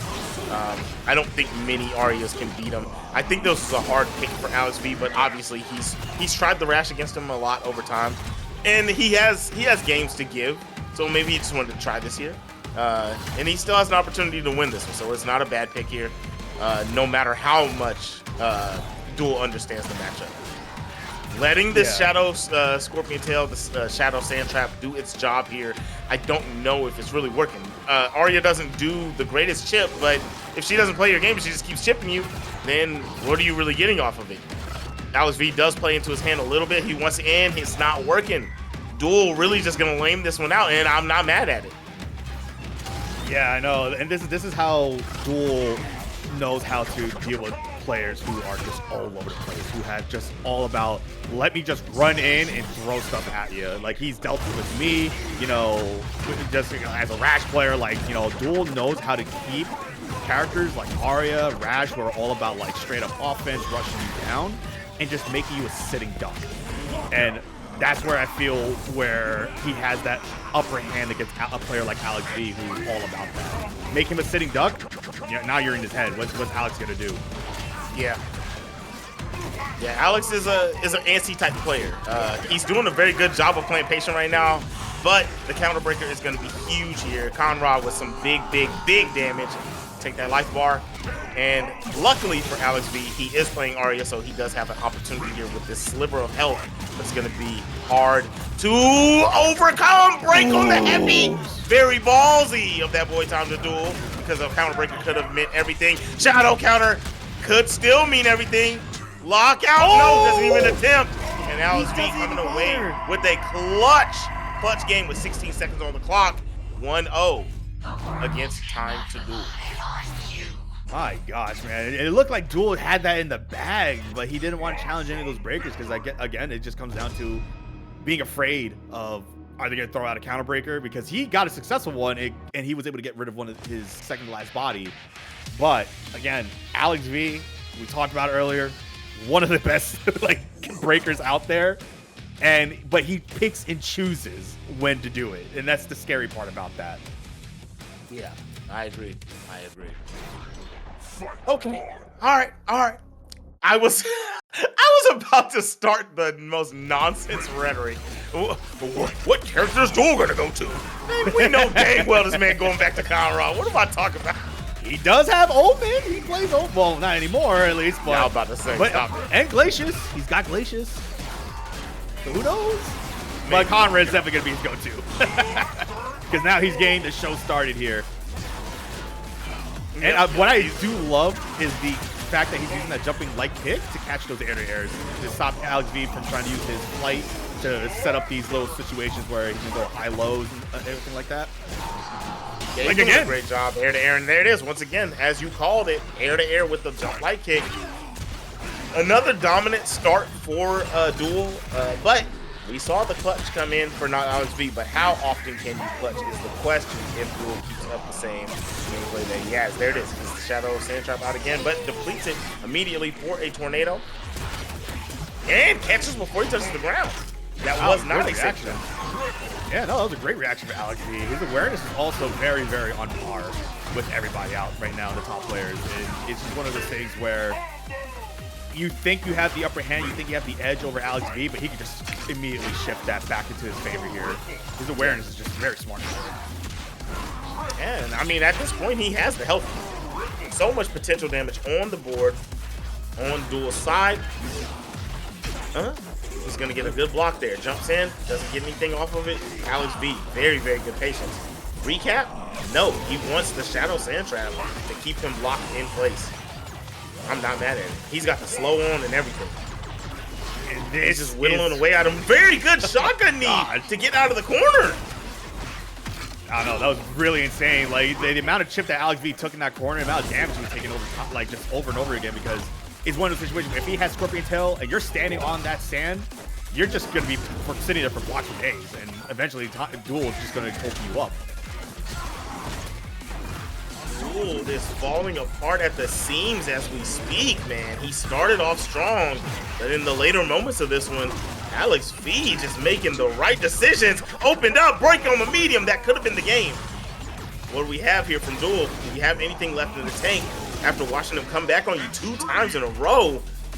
Who knows? He's got the corner, he's got the Shadow Scarab. AlexV doesn't have to do anything right now. The slight teabags of Duel, though, there. He's like, come on, man, hit me. And with the raw man grab. Oh, did he kill, though? Oh! He had the shadow counter. He had to, or he's going to get chipped out. But he had to do it on the first hit of the shotgun knee. It had to be the second one for it to work properly. And that's going to be 2 games going in AlexV's favor with the Aria versus Time to Duel.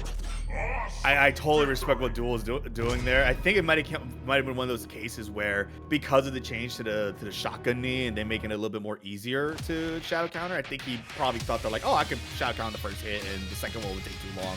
But it is one of the things, depending on the strength that she's using, it will determine that there.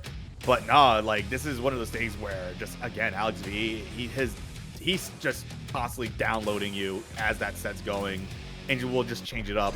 Duel, I will say, probably might be getting his emotions a little bit, because it is one of those frustrating instances where it's like, how do I stop a player like AlexV from jumping so much and getting out of all these situations? You can't.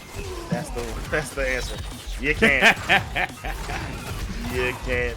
I mean, this is some of the most patient I've seen him play, though. I ain't gonna lie. So you got to show some love to him. You know, but one thing I do want to call out here is not game. It's Sierra Leone versus Mexico. When do you see that in Killer Instinct? These guys are really doing their thing out here. You know what's funny? I was trying to bring out what that flag was, and Storm said it before I could in the chat. But yeah, man. I was curious about it as well. I was like, oh, what flag is that? You know what's funny is I always thought that that Duel was Nigerian, to be honest. But I knew that. I found out later, like probably about a year and a half ago, that he was from Sierra Leone. That's what's up, man. Repping it, man. Well, his family is. Ah, okay. Ooh, but right now, Duel in chip territory. And again, AlexV is just like, I can just still hit, but Duel sleeping at the wheel. Oh my lord, just didn't block that shotgun. He just stood there. You know, he was, I guarantee he was in that moment where you just get caught with the timing of like the stare down. He was trying to do something. We didn't see counter hit, but in his brain, he was really trying to do something. But right now, he's in a very tough spot here. He was able to use that jumping light kick again. Just really, really good stuff on stopping AlexV's air. Got himself out of the corner. Now he put AlexV in the corner. And this is where he needs to keep him at. But this is Aria that we're speaking. Even with slowdown, she's still kind of tricky to deal with at this point. Yeah, it doesn't. It does matter, but it kind of doesn't. Her game plan still stays the same even when she's slowed down, man. As long as she doesn't take to the air with the slowdown, she can still do essentially what she wants to do. Duel having a very, very rough comeback here if he wants to get this one, as Alex did in the first round. Now it's Duel's turn, but it is not going to happen as we see button into shotgun knee ultra. NotAlexV 3-0 over Sierra Leone's. It's time to Duel. Oh my lord. But good stuff. Strong showing from Duel. Again, I think it just really came down to just the mental fortitude that might have happened there. Just AlexV is just a high caliber player. So he's very concise, and every decision he made had a purpose. And I really liked what I saw from him. That was very, very good play. Even the small plays that he made when he had the shadow sand trap in front of his face. He was giving a lot of time in between, not letting that regular stare down timing happen, and he was getting his own plays off. Now, let's go ahead and get away from that one. We can talk about it later, as we have CrazySkateNate versus SVM.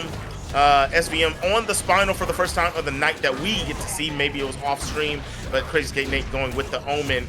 And it's interesting because from my tenure with the game, all Spinal players said Omen won this matchup, and I still do think so. And we see SVM go with the Spinal here versus Nate.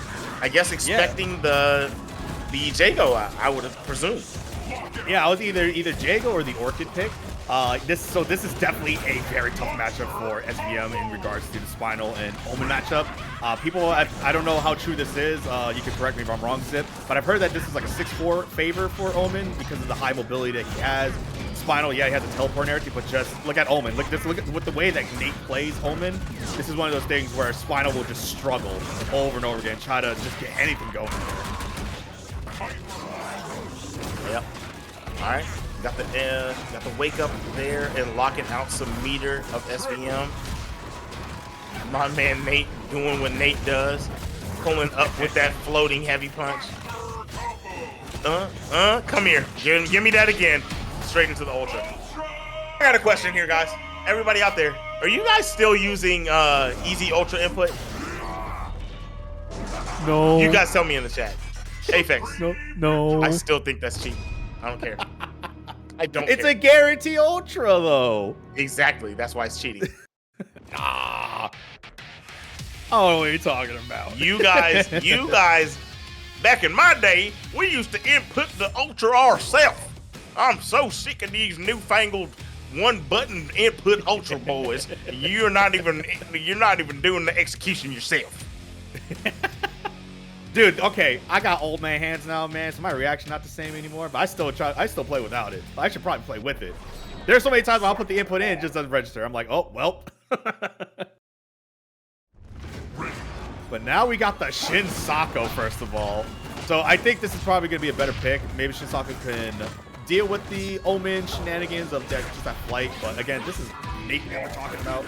And Nate is just one of those players who is just all lower plays, man. His dash cancels and everything like that. Just the whole side switch. Look at this. He's already about to take the first life bar for SVM. Yeah, I think that Shin Hisako does fine in this matchup, but I don't think that she wins it by any means. So it's like you went from a losing matchup to now you still got to deal with Omen in this part of the matchup. This is the only part that I think is rough. Like if you get the space you want, especially with the hands on the ground, obviously, right? But if you get the space that you want, you can set this up and then create an entry where you don't have to deal with Omen. Cool. But once he gets going, I don't think she does any better than any other character. And there it is. I think someone said it best earlier too, where they said that yeah, Shin Hisako can do this, but when it comes to chasing, she doesn't really do so well. It basically comes down to like regular Hisako. Yeah, Hisako can do this and that, but like when it comes to chasing the opponent though, that's where it becomes a little bit of a deficit on their end. Because, like, again, a character like Omen, who's just all over the place, he can just constantly be zipping around back and forth and using his shadow bar to even cancel into a flight. So Shin Hisako can't really chase that down too well. Yeah, she really can't. She really can't. So it's kind of like, as Omen, you kind of have to play into her game plan, but that comes with her having to set up with a lead to begin, whereas Nate played perfectly and he created the lead to begin. And now SVM had to play into his hands. Oh, goes under. That's going to be a confirmed. Yeah, gonna get that up out of there. Nice stuff from SVM, getting the health bar off, but only at about 40% health, now down to 30, and dwindling and ultra. CrazySkateNate 2-0. SVM down 0-2. What are you gonna do? Well, she has one character left up her sleeve. Is she going to whip out Rash? That's the real question here, Zip. I'm gonna be honest. I don't know why you don't go to Rash instantly. I think the Rash beats Omen, so I don't get why you go to Shin Hisako instead of Rash after the Spinal. But I would assume it's just maybe you're a little unpracticed with the Rash. Maybe you just go to what you're comfortable with. But I think that Rash would have been the right pick immediately after losing with Spinal. Yeah, because like I honestly like that matchup for me, at least with Omen, because I played Nate numerous times over the years with his Omen, Soldier God over the years as well. I played you as well. She's going with Spinal though. That's putting herself in that deficit. But I think Rash would have done a better pick. Honestly, I think it's more of an even matchup, Omen and Rash. Just because they both have nutty mobilities back and forth, and they both can do some stupid stuff to each other. But with going Spinal, I don't know. I'm not too sure about this pick, though, because this, again, a losing matchup for Spinal here. All right. We're going to see what happens. It does look a little bit better here from the start from SVM, but Nate still putting on for the people. Oh, very good. Neutral jump into the heavy punch is going to get a little bit of mileage, but the back throw. Tried to go for a reset there. Very good tech from SVM. Oh, yeah, solid defense so far, but right now gets opened up with the crossover again. Nate just utilizing those flights over and over again. He's definitely put this character on the map with regards to the mobility aspect of the character. And just look at that, just an order shield, just to stop all of the serious skulls that were active. My man, assuming... SVM has assumed that meaty fireballs were going to come out at least 3 times at this point and been clipped on Shadow Bone Shaker, and it's just not working anytime. All 3 of those have been clipped, and now the mix begins. Oh, no, actually. I didn't get anything off of that wasted bar. So this is the thing what SVM is trying to do. She's trying to stop basically Nate from getting any type of meter gain right now. But again, this is just one of those challenges where you got a character who just willy-nilly just flying all over the place, hitting you with meaties back and forth, crossers back and forth. Like a character like Spinal who really doesn't have the answer to really get out of these situations. It's just normal after normal, dude. It's all Omen right now. And there it is, finally gonna get the health bar off. But I mean, at what cost? You are now gonna be out of instinct. You're at what is that? About 25% health? I mean, yeah. You got 2 bars on Omen. This is a rough one, especially as seeing how the match has gone thus far. Locked out 2 times, not 3 times, not 1 time. Dose of them things. But that is 3 games. CrazySkateNate's way, 0 SVM's way. My goodness. Unfortunately, we have to say goodbye to our homegirl SVM, who unfortunately, show up and let's help these players, man. Yeah, I keep seeing people redeeming the free codes, man. You know what? Actually, I'm gonna go do that right now. Why not, as you do that, Zip, as you do that, Uncle, we got Zero Cool and we got Vouivre. Very starting strong right now. Zero Cool getting clipped these throws here and there. Oh, Vouivre. Oh, with the back heavy punch, scalping Vouivre here. And what I like about Zero Cool is his strike game here. You know, utilizing those normals just to get in the pocket, but that counter hit DP. As a Mira player, you don't want to be getting hit by that. All right, there we go. Yeah. All right, I got it. I did the there we go. Hey. All right. So yeah, Zero Cool, man. Like you said, you don't want to be getting hit by those straight hits, man. Those big damage DPs. Vouivre is at a deficit here. You're already spending your own health. You don't want big damage coming your way. I like DP there. You're gonna get some good damage there. Goes for the chip out, and yes, it's good. Zero Cool. No meter on deck. Still has a lead. Oh yeah, but that's going to be nice for him, at least in this regard, now that he has the instant active. Oh no, but Vouivre actually mistimed the shadow pull there. And what a chase by Zero. With the back jump to catch with a heavy punch there? My lord, good awareness from Zero Cool. And right now, he's not able to get anything started with that lifesteal. I couldn't tell you how many times I've got caught by jump back heavy. Baiting me out for doing it for the advancing attack, bro. I feel like everybody feels that pain. Oh, I definitely do. Yeah, I know you know. Ram's head, get clipped. All right, Vouivre coming away with that health bar, but down to 50%. A character that spends your own bar to come back in this one, you're kind of going to have to put yourself in a situation where you only have one combo to eat. Very true there. Oh my god, I feel like Zero Cool was kind of mashing here because you saw how many light kicks he was just throwing out. We've actually seen him doing that this whole time. The last time he was on screen, bro, the light kicks were going buck nasty. All right, coming down to the wire here, Vouivre. If Vouivre could get the health back, does have a health lead, but right now it's very much so tied. Well, we got mix and grab. I like it. Still an opportunity here. Oh my god. DP. I don't think he could. He probably wanted to, but he crossed up the last second there. Gotta get them crosscuts together, bro. Yeah, I think it was just one of those scenarios where he just wasn't anticipating, because he's in the corner. I don't think he anticipated crossing up like that. But real quick, before we move into our second round here, big shout out to Val's DP with the $50 donation on Match Arena. We got the $412.50 right now. Thank you so much, everybody, for donating. That's a huge. I am stealing the way that you just said that, because anytime I'm on a broadcast and I have to say that name, I'm like, I cannot stand this. And nah, you leave her name alone. Thank you for giving me a new way to pronounce such.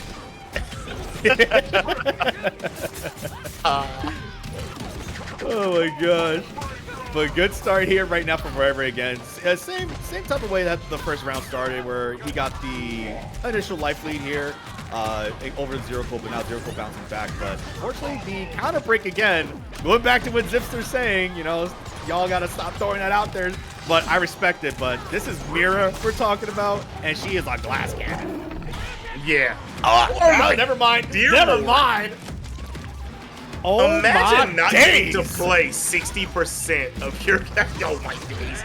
Imagine not getting to play 60% of your health because you never got to get your health back. That is so unfortunate. Mirror players out here struggling with that buff though. We're gonna see. Vouivre still has a good amount of health, but again, he's kind of bleeding through a little bit here, just to kind of keep the pressure going and try to get that life bar out of here. But we're gonna see how Zero Cool with the Shadow Wind Kick actually catches the jump. Wake up! Vouivre will do that. He will do that. Wake up, command grab. That was insane. It's like what would Zangief players do, man? Wake up. Let me just wake up SPD real quick. Let me wake up command grab. That was crazy. It worked, and it might lead to a dub. That was all right. Oh my God! Give me the cabeza. You better break it. Yes, sir. He had to break that. Break that on medium. DP. That's a DP. Oh my God! Your path ends here. Yo. Oh! I think my heart reset just now, man. That damage hurt me. Oh my God.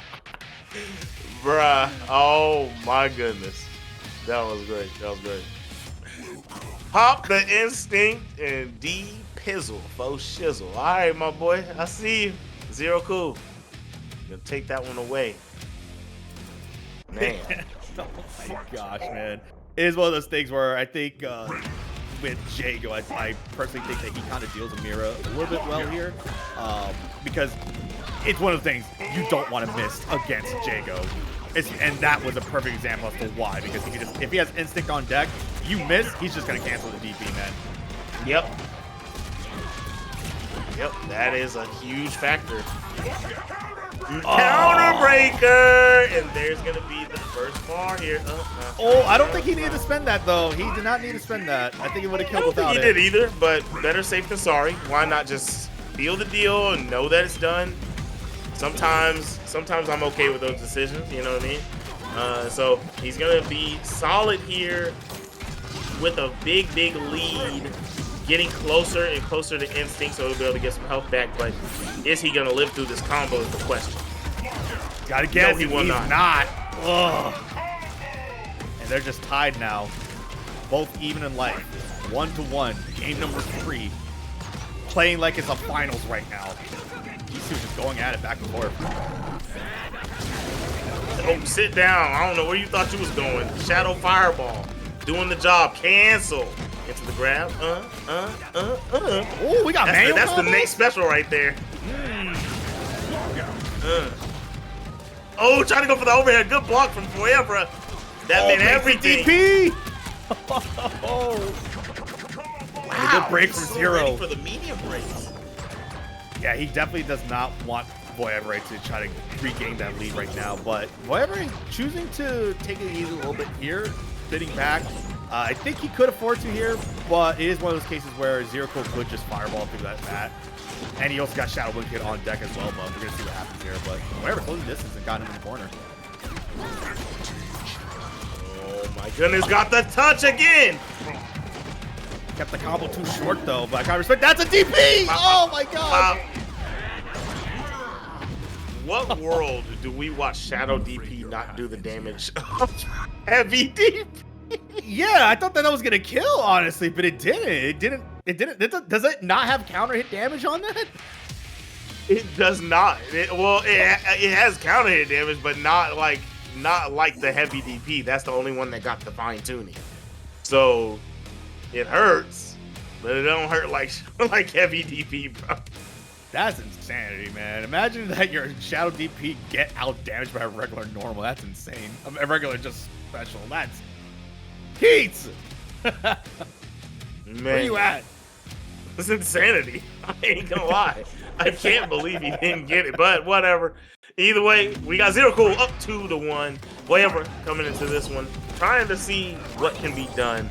I'm just looking at combo extensions, right? I feel like if you extend that combo and don't be scared of the break, I know you got your mediums broken a few times there. But you gotta keep the combo going and hope that he locks out and close that game. That's where you lost. Very true, very true. I know a lot of players like to keep their combos nice and short because it allows them to have certain setups and everything like that. Duel is one of those players who can do that, especially with Conra, but it makes sense because Conra has a hard knockdown and then you can set up play, keep it nice and short. And then those things end up racking up damage. And Mira can do the same thing.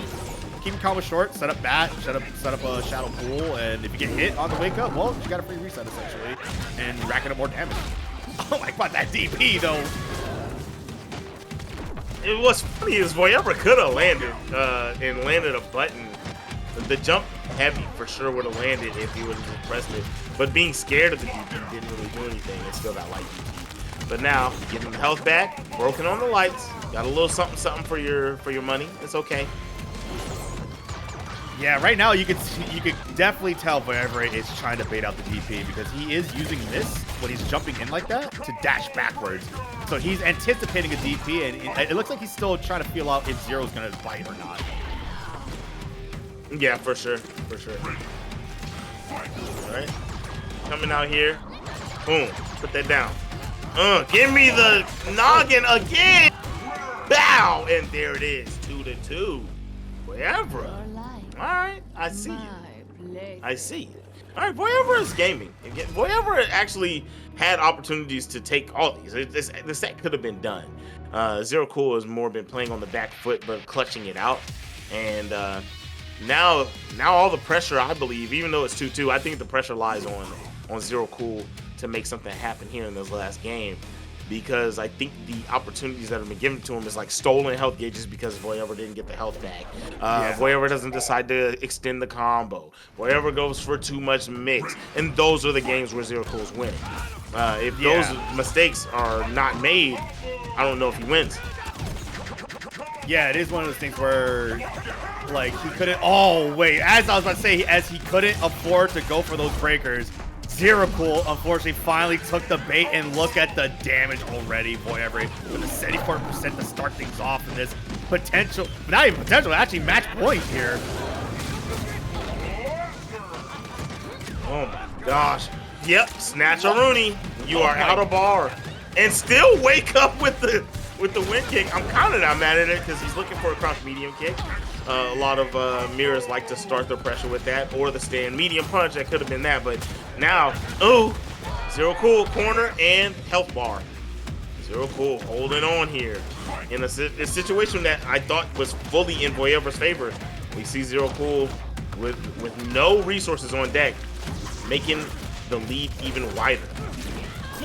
Oh yeah, for sure. And one thing I would definitely like to try to see, Vouivre dropping the combo, but gets the combo again. And he's gonna use this to take his life back. The one thing I definitely would like to see Vouivre try to go for is maybe go for a shadow counter in between some of those block strings there. Zero Cool is jumping in and throwing a lot of buttons on the blocks, and those are good potential opportunities. But the DP again, and another DP! Oh my gosh! Let them things rip like Beyblade. I feel you. All right, boom. Lockout on the mediums. Corner is here. Get back over there. The mix. He blocks it this time. He's hit by that the last 2 times. And there it is. Shadow counter will not work. It was on the first fireball. There's 2 of them things in instinct. Zero Cool. 3-0 versus Vouivre. That was one heck of a match. If we look at the track record a little bit, I know they go back and forth, and yeah, Aganos, BANELINGS is just really comfortable with this character, dealing with any type of character. He's had success dealing with Omen.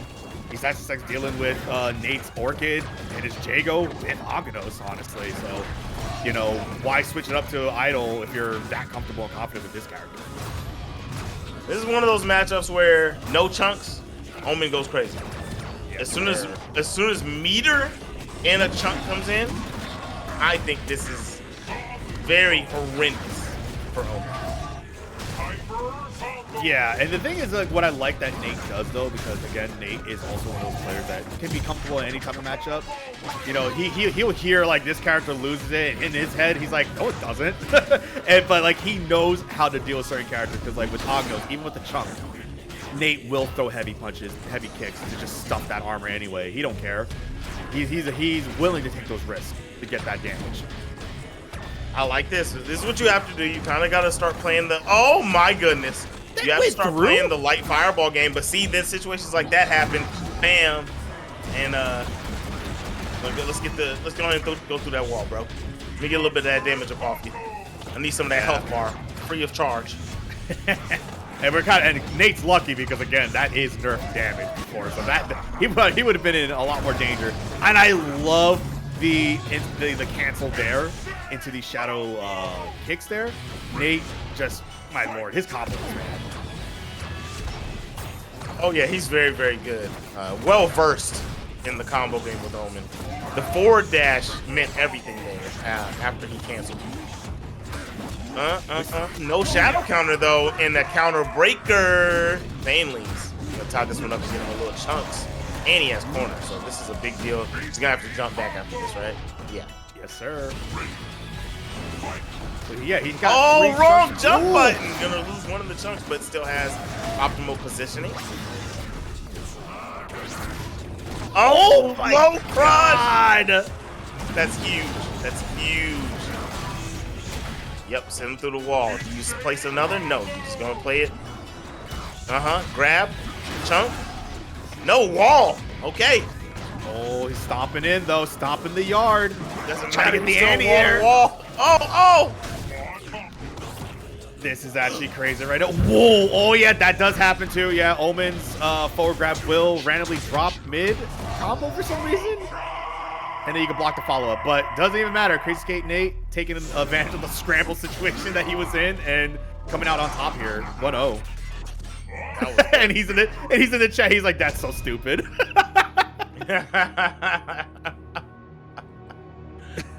That was a good match for both players. I mean, man, I think they were both playing phenomenal.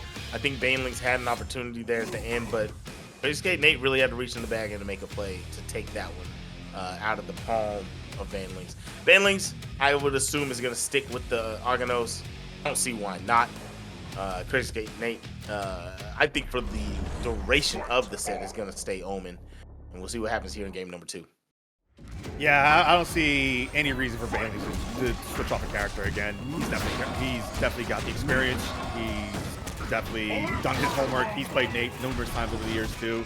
So I think he feels just more confident in matching right now. And this is where he's been doing really good in terms of just keeping Nate in one spot. Just chunking up and then throwing a wall as fast as he can. But Nate is also doing a great job at getting rid of those walls as well. No shadow counter again from Nate. He's just letting the helicopter happen. We'll see if it happens later in the set. Or if he's just not willing to risk it, especially with the wall behind him. Shadow form gonna get stuffed out with the stand light kick. Oh, all right, what do we got? Patient from both players. Chunk gone, anti-air, yes. Man, oh, God. I haven't seen yet. BANELINGS hasn't done the rolly ball to stop Nate's aerial approaches at this point of the set, and the lead is here.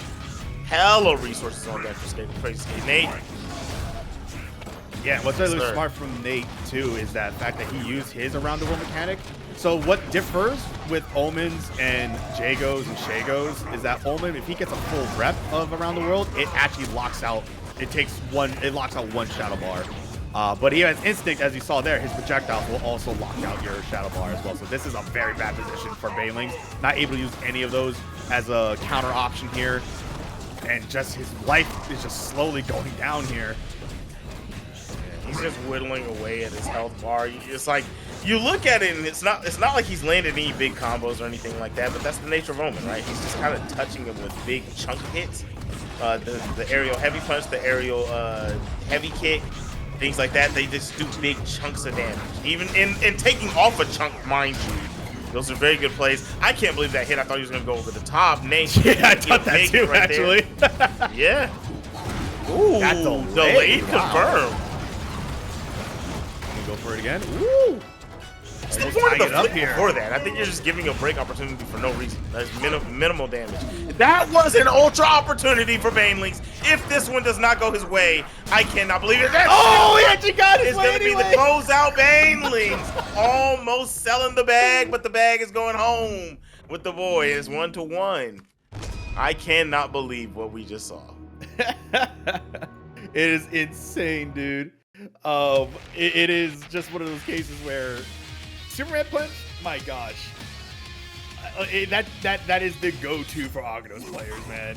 It will come out if there's a freeze frame situation like that. So it's like, oh, you shadowed slide. Well, that gave me an opportunity to shadow Superman punch it now. So eat this real quick. Man, I'm telling you, dog. Like, you have to be wary of that with any character you're playing, right? Like, anytime you freeze the frame, anytime you do a shadow, if it is not armored or anything of the sort, actually I don't care if it's armored, you're still not gonna win the trade. So you got to be very cautious with what you're doing if you're not doing a grab. Yeah.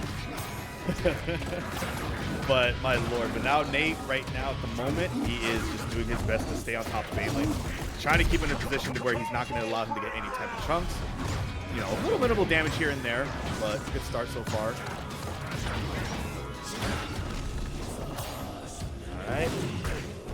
Crossed up! My God, that Blanca ball. Baby. Bing, bam, chicken, ham. Give me them chunks, baby. Wall behind him, slamma jamma. Backdash. That was a slow backdash too because of those chunks. Bro, I don't even... What world was that to play? I don't get it. I don't think Nate was anticipating that, honestly, because you don't really see Aganos players be backdashing like that. Oh, but he slammed him against he got a wall splat. There's no reason to do it. Either way, I don't know. I'm trying to figure out what the misinput was, is really what I'm trying to figure out. But either way, we see BANELINGS with a good lead here. It catches the backdash attempt from Nate. Does he lock out here and lose the health bar? No, he doesn't. And he's on the cusp of chip. He could Superman punch, possibly. Oh, nope, not anymore. Shadow's locked out. Rolly ball with the chunk.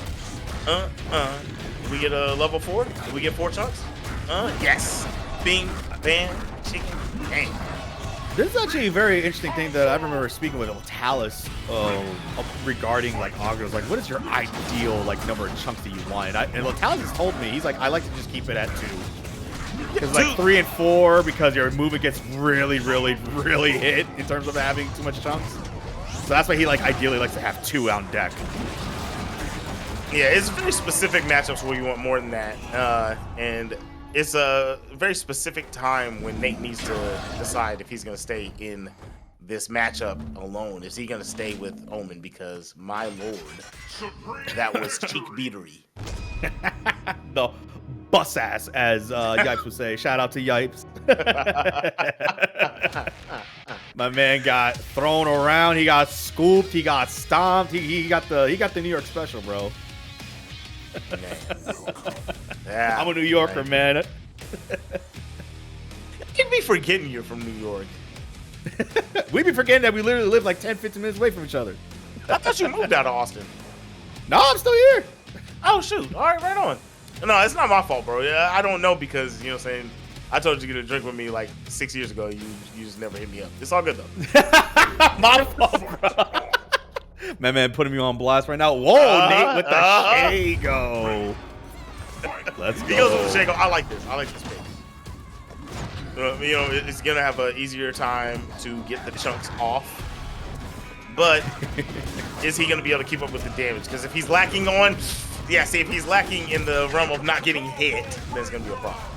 Oh, yeah. And the thing is, I think what Nate was trying to do there was that, like, yeah, he got the dive kicks and everything. Like, Nate, Tiger Knees, he has some crazy Tiger Knee dive kick combos, right? But they're not going to stuff Aganos when he has chunks, so he's got to remember that. Because look at this already. He's in the corner position. Not ideal right now for Jago. So he's got to be very wary about throwing out those dive kicks like that. But he's just trying his best to get rid of this last chunk here and get himself out of here. He's trying to get out. He's got it to where, is he at one more knockdown the wall to go away? I think so, right? Yeah, it looks like he is. Wow, BANELINGS. That was a good backdash, but it doesn't get anything off of it. Doesn't capitalize. No, so it was 2 knockdowns and the wall would have went away. And so we still have one more situation here. That's going to work out. Wall's gone. Defense is on point here, but the overhead lands. Yeah, wait, did he just like... He only did surge DP into shadow slide, right? I was like, did he just shadow DP into shadow slide? No. I was like, did my eyes deceive me?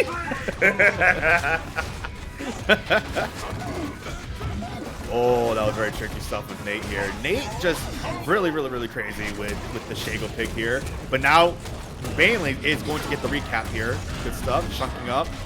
Always wants to have that on deck here. Oh, man, that was such a good meeting, and then the patience. Oh, the overhead my goodness. That whole sequence, right?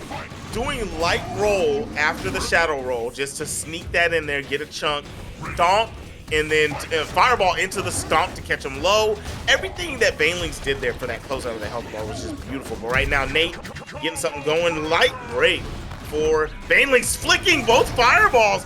This is matchup knowledge at its finest. Back throw is here. Chunk is on deck. Zangief dropkick special. Also wall splats too, which is kind of crazy. But BANELINGS, what I like is that he's delaying a lot of these normals and everything like that, and just tick throwing afterwards. So he's just pumping out damage little by little. Yeah, but like it's also keeping Nate guessing at the same time too. Such good play from both players. Nate having a rough time dealing with the onslaught from BANELINGS, but BANELINGS was was doing okay on the defensive end. Jump in! One more touch from either player is honestly where we're at with it. Oh, Nate was too brave for that. Why did you do that? All we needed was a Superman punch. This is what I was talking about earlier, giving opportunities to break, but it does not matter as BANELINGS comes away 3-0 against Nate. What a finish. That was insanity. I thought Zero Cool was like a teenage young black kid. And then I saw him at CEO last year and I was like, excuse me? Oh, wait a minute. I forgot. Zero Cool has a Fulgore. So he's going to opt in on the Fulgore pick against Duel's Conra. So very interesting. Very interesting. Oh, man. A slow DP actually counter-hitting Duel. That's interesting. I think that Zero Cool went with the Fulgore. I mean, like, I get it. Zero Cool's Fulgore isn't bad. But I think when you're going against Duel, the concept of going Fulgore versus him is not going to work when you know that he's taking out the likes of Mickey and players like that. Like, yeah, I don't think you pocket him. Very true, especially after the changes too that they hit Fulgore, which was very interesting that they opted into, you know, nerf his laser like that, so they made it a lot slower now. His what else was it? I think his blades. There's something else that they nerfed on him also, but they did a lot to Fulgore for some reason. They tweaked him a lot. No, well, you said for some reason. No, very well deserved. This character needed tweaks, first off. But what's also funny about this character is he never gets nerfed. He always just gets changed. When they take stuff from him, they give him stuff every time. Whereas other characters will just lose stuff. He just gets a rework, really, is what they do to him every time. It's very interesting too, but yeah, but not right now. Both players are already neck and neck right now, both tied up. But Zero Cool getting the upper hand here, keeping Duel in the corner, which is definitely what you want to do to Conra. But with this is doing Conra, he's got instant on deck here. He's going to use it right now. That was good. I like what we're seeing from Duel when he got to get out of that corner. That stand light kick after he popped the instinct meant everything, and now he's getting mileage. Look at it, the slow DP attempt, not gonna work for Zero Cool, but that was a play. Jumping up into the shadow laser. Make something happen, teleport, gonna go straight into it! And that right there is what I'm saying. You're pocketing him, right? You're using a pocket against him. If he was polished with the character, he would have went behind. And that, therefore, it's going to lead to a situation where Duel is going to keep this lead, and there was no punish. Grab. Slam a jammer. The unblockable tornado. We got Rashid tornadoes up in here. Conra did it first. Conra did it first, y'all. Remember that. Thanks. But right now, he's kicking that sand. He's got that pocket sand on deck right now with the throw. It's an ultra. Oh, man, you hate to see a whip throw like that. That micro step neutral jump was disgusting. I've never seen something so regular look so ill. It was gross. I got ick from that. Ugh. Definitely. I flinched a little, like, ooh.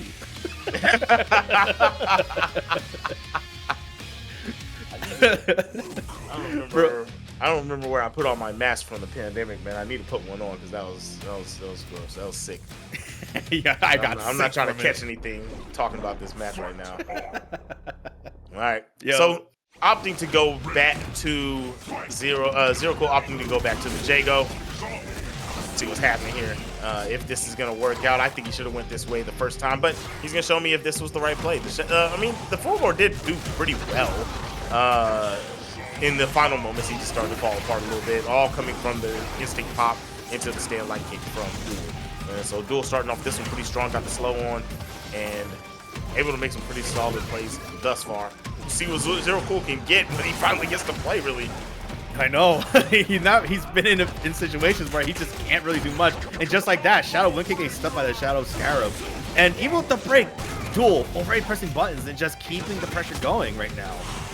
And it's just Zero Cool is finding himself in these situations. Now he's slowed down, trying to play the fireball game, the full screen game with Duel, but this is Conrad that we're talking about, man. It's not just Scarab's got to deal with here. He's got a whole lot of good normals that are far-reaching, too.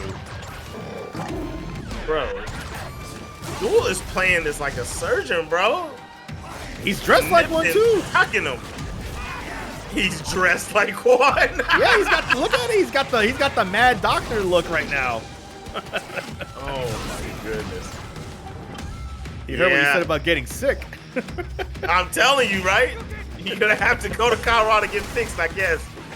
I don't want it. I don't want it at all. And he did not want that lockout on the heavy, but unfortunately, it has happened. Duel with a solid lead here after a slow-paced game. 42 seconds off the clock, leading into the first health gun bar being taken. Duel is just in the driver's seat. He's taking this one where he wants to take it. Very good sand explosion. Oki, no, DP is good. Almost with the kill, though. My lord, that DP counter hit's insane. But it's another sand explosion, and one of those cases where even though he lost the life lead, the life bar there, Duel has to be very wary on that sand explosion, because if you guys don't notice it, when he uses sand explosion, he actually does damage to himself as well. So Duel was almost in a position where he could have actually died for it. True, very true. Sometimes you gotta do it. Sometimes you gotta do it just to get some damage off. Wow, he just ripped the break. You know what? Show him you're about it. I ain't mad at it. The first time he gets the opportunity, get that thing up out of here. Make him feel bad for his decisions. Yeah, man, you gotta make. God, Lordy, man, he's just ripping these full screen command grabs. But this is the thing about Duel is that, again, it's just coming down to how he just plays this matchup and just doesn't allow you to play. Because like, what can Zero Cool do in this instant? Now he's got unblockable tornado. Yeah, he that can was jump, a very well-timed jump. and he has the sand underneath him now.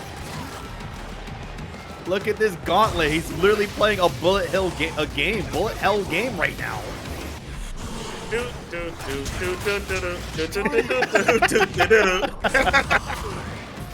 sand explosion again. Oh my God. He is just, my man was in hell that whole game, man. I'm sorry. He had moments, but man, that was rough. Zero Cool down 0-2 against Duel. I mean, this guy's putting on a clinic showing you guys how to play Conrad. If you want to pick up this character, just run this setback, and I'm sure you'll find everything you need to see. Oh yeah, for sure. We got Duel as well, and we also have Freaky Jason too. Freaky Jason, another phenomenal Conrad player. So you definitely got a lot of footage out there that you can find if you want to learn this character. This character is literally basically Rashid and Dalsum for you Street Fighter folks out there. The best way to put it. No, he is. No, seriously. I like it. There was a time when you couldn't even say Rashid because he didn't exist, but now that he's a character, you can definitely blend those two together and call him Conrad. I like it. With the slowdown too, which is even worse, by the way. Oh, caught the jump with the hand wraps there. Getting some stuff. Nice little cheeky damage here with the Scarab juggling. But here we go again. Zero Cool put in a position. What are you supposed to do? How are you supposed to get in? I don't know. I mean, he's got the game tied, but he is now in a precarious situation. No meter, hit over, slowed into slowed. Anti-air, yes. Man, that sounds really doing work right now. Zero Cool had a little amount of potential damage, but he was able to wait it out. Is that going to? I think he wanted the DP, but didn't rip. Ooh, backdash into the Shadow Scarab. No, it didn't catch. I actually thought that was going to hit him for throwing the second fireballs. Yeah. Oh man, look at Duel. Just he's just not letting this man play. And again, the Scarab. Man, grab, that's going to go into another one. Conrad juggles here. He doesn't do the backwards motion to try to recap him with the sand trap. Interesting. That could cost him a lot. He doesn't break, and then man, guys are doing risky stuff here, man. That should have just been Ender. No medium kick. Gave him a chance to break. Shadow command grab. Gonna go straight to the projectile, and that will be it. And I am actually cool with that if I'm Zero Cool, because he has no bar left, right? He's low on instinct. He could have got a simpler play. Yeah. But right now, oh my no. The counter breaker. Unfortunately, Zirco's going to lose a lot of health for this. And now, Duel again, another with that restand combo. It's actually really, really cool. Again, Conrad can just do that just because he can for some reason. But and again, it's unbreakable, so good luck. But just look at that. Look how he was able to just take the life lead off of just one combo.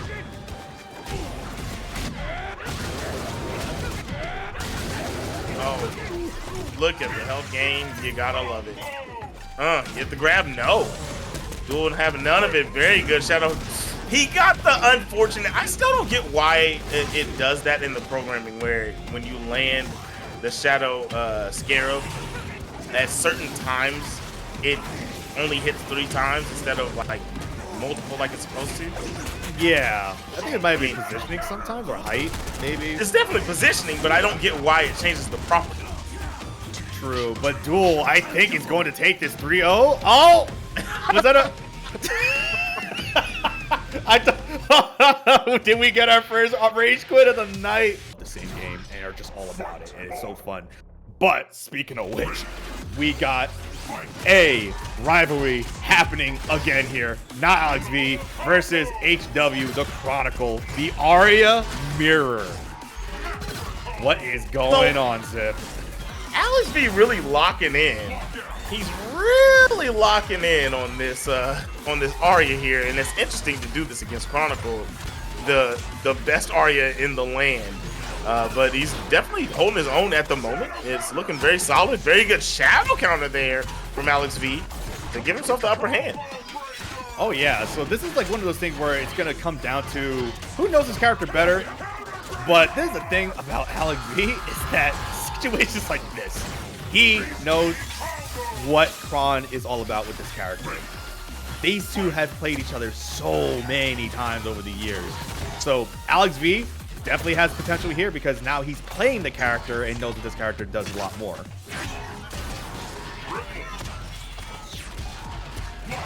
Man, AlexV is cooking up right now. Oh no, Kronowski having a rough go against his own character. What do they call this, Apex? Taste of your own medicine? Is that what this is?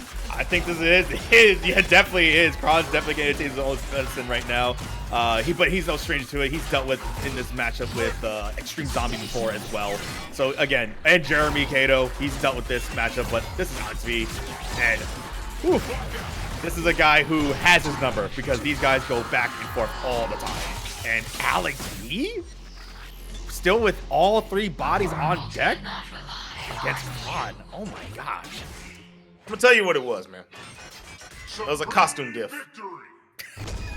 It's a costume diff, man. Was that the costume? Yeah, it's the costume, man. That fit that AlexV's wearing is Sauce-O-Matic, first off, and he's wearing my wife's favorite color, so definitely the reason why he's cooking up right now. That's what it is. So Kron just needs to change his clothes real quick, and we'll see what's going on. Nope, doesn't decide to change his clothes. He's going to come back out there with the same dingy gear that he got cooked in just now, and we'll see what he got. Oh, but did you just catch that just now? AlexV shotgunning one of the assist bodies there. Again, yes. As I know we mentioned multiple times that Aria is a Marvel character. Her assists, if they're not in play, will also take double the damage because they're not in play, just like a Marvel character would. Oh, that boy Kron angry. Oh, he's angry. He's angry. He's being shown up right now. He said, hold up, man. Who do you think you are, man? Let me show you what's cracking with Aria real quick. That was a very, very good display of how to play this character. Very solid from that boy Kronowski to take that one. But AlexV definitely not done yet. Has 2 bars to get something done. Very solid damage there from Chronicle real quick. Setup was nasty. The jump in means nothing when you have the beam backing you up. This is gonna hurt. That's definitely big boy damage right there. And now the other assist body is but a shadow count on the shotgun knee. I was gonna say the other assist body took a lot of damage during that instinct meter. But right now, Chronicle just in a good spot right now. Has all 3 bodies on deck right now. Catching AlexV, pressing buttons. Oh no. Okay. Ooh, no shadow counter attempts there. Alex just allowed the pressure to happen. I get it. You're low on health. That could have meant everything. No instinct on deck for Alex to try to clutch this one out. But he does get the first health bar out the way. The question is, how will he deal with the instinct of Chronicle? Because you know it's coming soon to a theater near you. I love that. But good stuff on the whip punish there, but drops the combo. Very uncharacteristic like from AlexV, but again, this is a different character that he's normally not known for playing, actually. Oh no, he is down to literally nasty. Yeah, he's literally down to a sneeze. Oh, what is happening here? Ooh. Oh no. So he's got quite an arsenal of characters. But he's going with Aria. Okay. Alright, back at it again with the white Vans. The white Vans. I guess back at it again with the green go-go boots. But either way. Yeah, they haven't got go-go boots going on right now. Oh, got the silvers going. Okay, he changed his fit a little bit. Put the gold helmet on too. Oh, baits out the DBs. So good stuff for crowd, but doesn't it get a successful punish, unfortunately? Oh, wake up, shotgun knee though? My lord, Alex. That's the first. No! I thought that was the first health bar, but the grab will do it. Good stuff from Alex here. Bringing it back a little bit here. Now already has one more body to work with here compared to Kron. So we're going to see how he's going to utilize that. But good DP. And the jump in. Oh my god, the jump heavy. Landing off that flight. Tried to get the toes off him, but the backdash is very, very good from AlexV. Oh my goodness, moving and shaking. Counter breaker! Sonic Dolphin in the chat earlier said, do not break heavies against Chronicle. Just let him rock. And there is why, because he will play that bait game with you all day, and you never know which one is the real deal. Yeah, no, you're actually definitely right in that regards. I've been caught many times by Chronicle from a heavy counter break. Definitely don't want to do that because he knows how to bait you in here. But right now, he's got his back to the corner, and he does not want to be here. Ooh, AlexV just peeling back a little bit there. I don't know what that was about. But timing lockout, that's a very tricky shadow move to try to break there. It really is. It's kind of like Orchid's shadow flick flack, where I've kind of just chosen like a specific pattern that I will break every single time on it, instead of trying to be like tricky and break some different intervals of it. Yeah. You know, but to each their own. As we see, it didn't work out for AlexV in that regard. But Chronicle at a deficit here does have instinct on deck with the correct body. We'll see what happens here. If he can get his way in. Very good way to play around these fireballs, as the only guy hit by 2 anti-air is going to do big damage. And there it is. Just go ahead and let it rip. He wanted a specific moment, and the moment never came. And the moment will never come, as he doesn't even get to play with the instinct. AlexV closing that one out. We have 2-1. Aria versus Aria. The Aria God falling to the green Aria from AlexV. Is he running the green Aria because he plays Rash? What are we doing here? I just thought about that. I think he's paying homage to Rash still, with the green colors. He's still it's just Rash inside Aria's body, dude. I think that's what it is.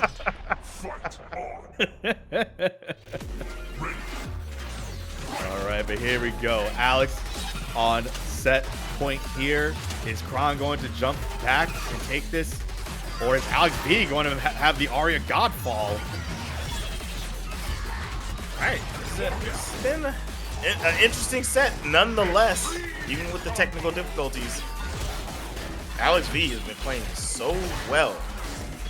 He's learned a lot over the time. I'm telling you, it's been a while since I casted this game, but I've never seen him play this clean with Aria. Today is the day I will say Alex has an Aria.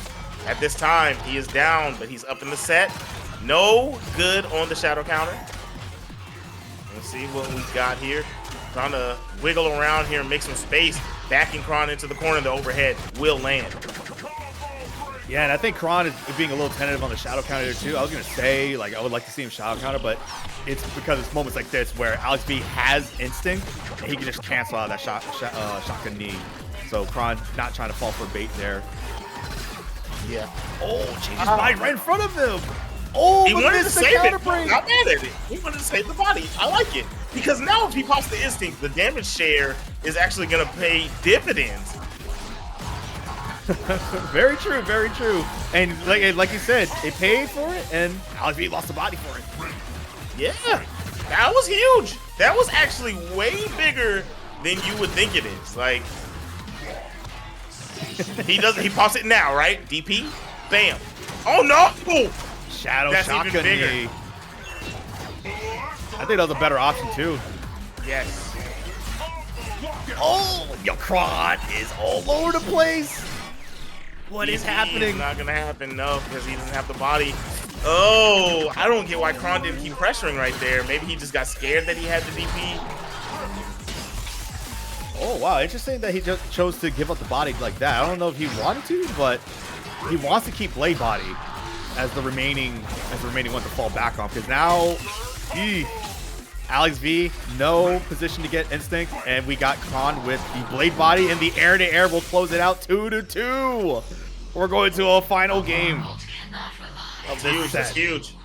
Oh my god. All right. This is a banger right here, man. And you remember that conversation I was having earlier about where these guys stand, who's the best, and talking about track records. I'm gonna be honest, this means a lot if AlexV can take a set from Kron with his own character, to be real. That means a lot. I don't know if that changes how I still look at it, you know what I mean? Because, we don't know how much each player has been playing the game, keeping themselves in tune for this set, right? We'll see more coming later into the year when we have tournaments starting to gear up again, things like that. But it does mean a lot still if AlexV takes this one, and it'll move him up the chart for me a bit. But I think this is one of the favorite rivalries that we're seeing currently right now. Because again, it does go back to one of the cases where, like, we've seen over the years with Thompson and Nikki, Base versus Nikki, Base versus Thompson. The list goes on, and AlexV and Kron are those two players that we've seen these two go at it so many times in a position like this. Grand finals, winter finals, you name it, man. They've been all over, back and forth here. What a body switch again from Kron. Used the blade assist to make sure he was safe on that body switch. And going straight through the shadow of Chronicle, not AlexV. Gets the lockout. Big time damage. God, and Kron now back turn to the corner. I think AlexV is playing mad now. We saw Kron playing mad. AlexV's like, nah, man, I need to beat you with your own character right now. Right? Getting a little choppy out there. Good break from AlexV. Not trying to lose that body yet, but he's got the instinct. Ooh, man. Bing, boom, bam. He does not break it. Allows it to fully rock. Bro, Counter breaker. This body does. Oh wait, no, he has the right body out. I thought he was in the other body, but doesn't go for DP in there. That's interesting. I think the property of the 3 buys were still active when that was happening. I don't know, because it didn't look like they did too much damage for some reason. Oh my goodness. It's coming to a close here as we're watching AlexV really start to run away with this one. Kron is in clutch mode at this point. Gets the opening. No break on the heavies. Safe jump set up. The break. Ooh. Oh, the trade is going to go in Alex's favor because he takes the bar. And now one more health bar. He does have blade body. Does he get an instinct is the question. Backdash is good, yes. Hold on. I'm not too sure, actually. I don't know if it's going to be enough damage. He's going to have to get like 2 breakers. I don't know if he can now. Now he has to get one more break. One more break. Oh, no, he got it from the... Okay, hold on. No, he backdashed and clipped on the toes from the beam of AlexV. And AlexV winning the mirror match in winners finals. Aria beat Aria. That's That's a dub. I was laughing at. This dude, Devil, said, thanks to Duel, I learned that JFK died on the moon landing. Oh my gosh. What's happening? Oh my gosh. But we got I think Duel's still cracking up with theirs. We're letting the intros rock, okay. He probably laughing too hard still. Oh my god. Drop the controller. But we got Eyedol. We got BANELINGS going with the auto pick, which I definitely respect here. I think he might have a better time dealing with Mira here, especially when instinct is active, or if he has pips active as well.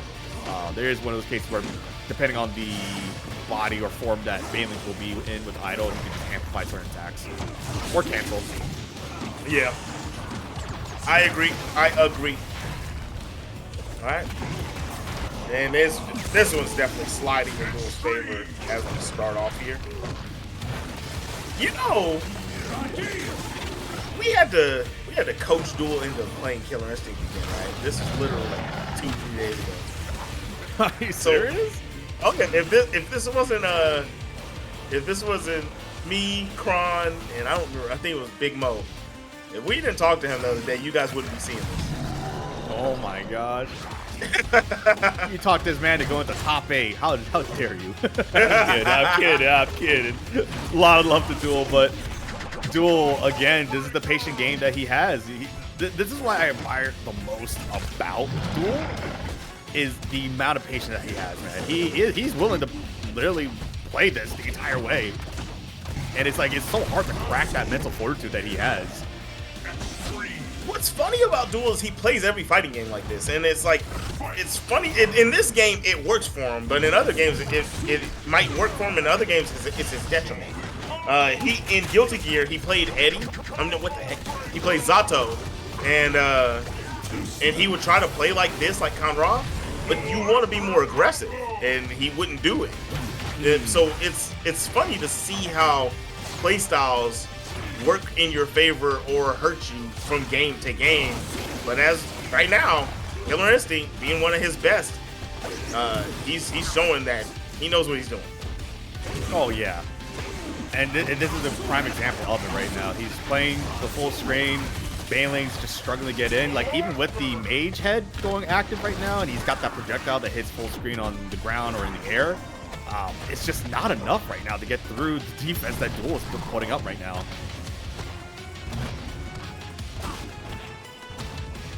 Just look at BANELINGS swinging for the fences, trying to get an opener here. Got the grab though. He said, "Give me my money." Did it again. Give me money. My money. That's what it looks like, bro. Look, he's beating you into the next day because you owe money. Oh man, you ain't lying. I ain't never looked at it like that, but you are on point. Oh my lord. Command grab for command grab. Julio, no Julio. Trying to take this one away. Got the snatch. Oh my gosh. Grab after grab after grab. Duel taking that one away in an anticlimactic first game here versus BANELINGS. That was just a slow burn, brother. That's like the candle in my living room. When will I need to buy another one? I don't know. Yeah, it definitely came down to that instance where BANELINGS just couldn't really get started on anything. The thing about Eyedol is that on the bottom right, on the bottom above, on the screen there, above his shadow meter, he does have pips. That's a nice little mechanic that he has where that command grab that he has will build up certain pips there. So he couldn't really build on that and utilize any of it. He was just sitting at 0 the entire time, most of it. So Duel just not allowing BANELINGS to get any type of resource going. Yeah, he didn't get anything he wanted. Really was just in Duel's world, trying to play and trying to find an opening, trying to find a moment, and really the only things that were working were grabs. I mean, when you have a slow overhead, one thing that I will say, in any game you fight him in, Duel has phenomenal defense. I used to call Wheels, Dragon from NRS games. I used to call Wheels Killer Instinct's Dragon.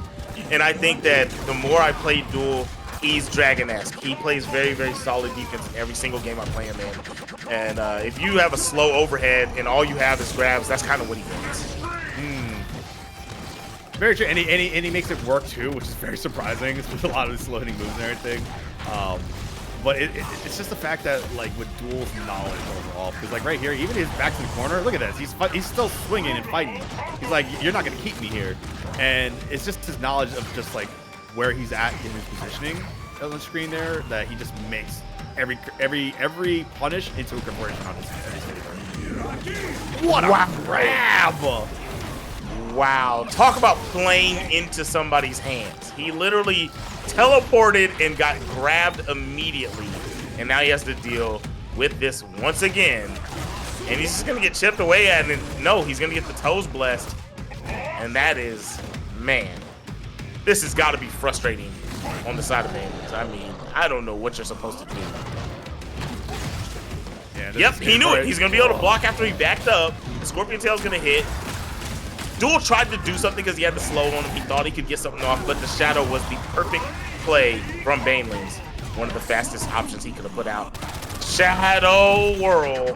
He's going to get him out of the grab. Such great recognition from Duel there, just knowing where the gaps are and just utilizing his instinct to punish BANELINGS on the offense there. And it's just, again, like, what is BANELINGS supposed to do? He's just constantly being on the defense. He's in his warrior body right now where it's supposed to be much more of a rush down. And it's just he can't get anything going. And again, sitting at 0 pips, and this lockout's going to hurt.